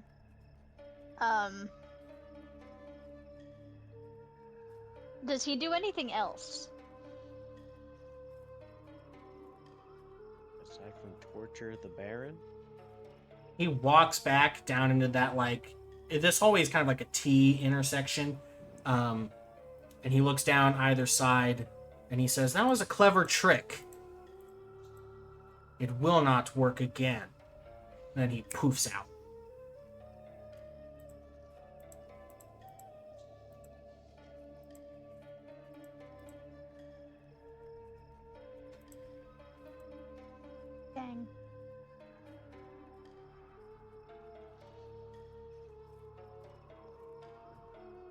Okay. Uh.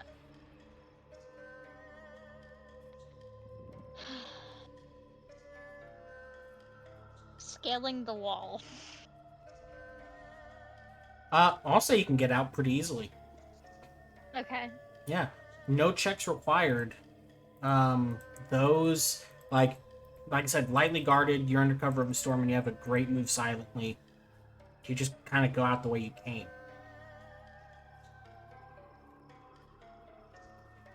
Now, while you are going out the way you came, Kazar, Tilia, Dragona, Jurgen. You're all sitting there when Kazar receives the status update, quote, quote. And, like, the minute you kind of stand up and start, like, you're about to start barking orders, the door to this bar opens. And in stumbles Andon.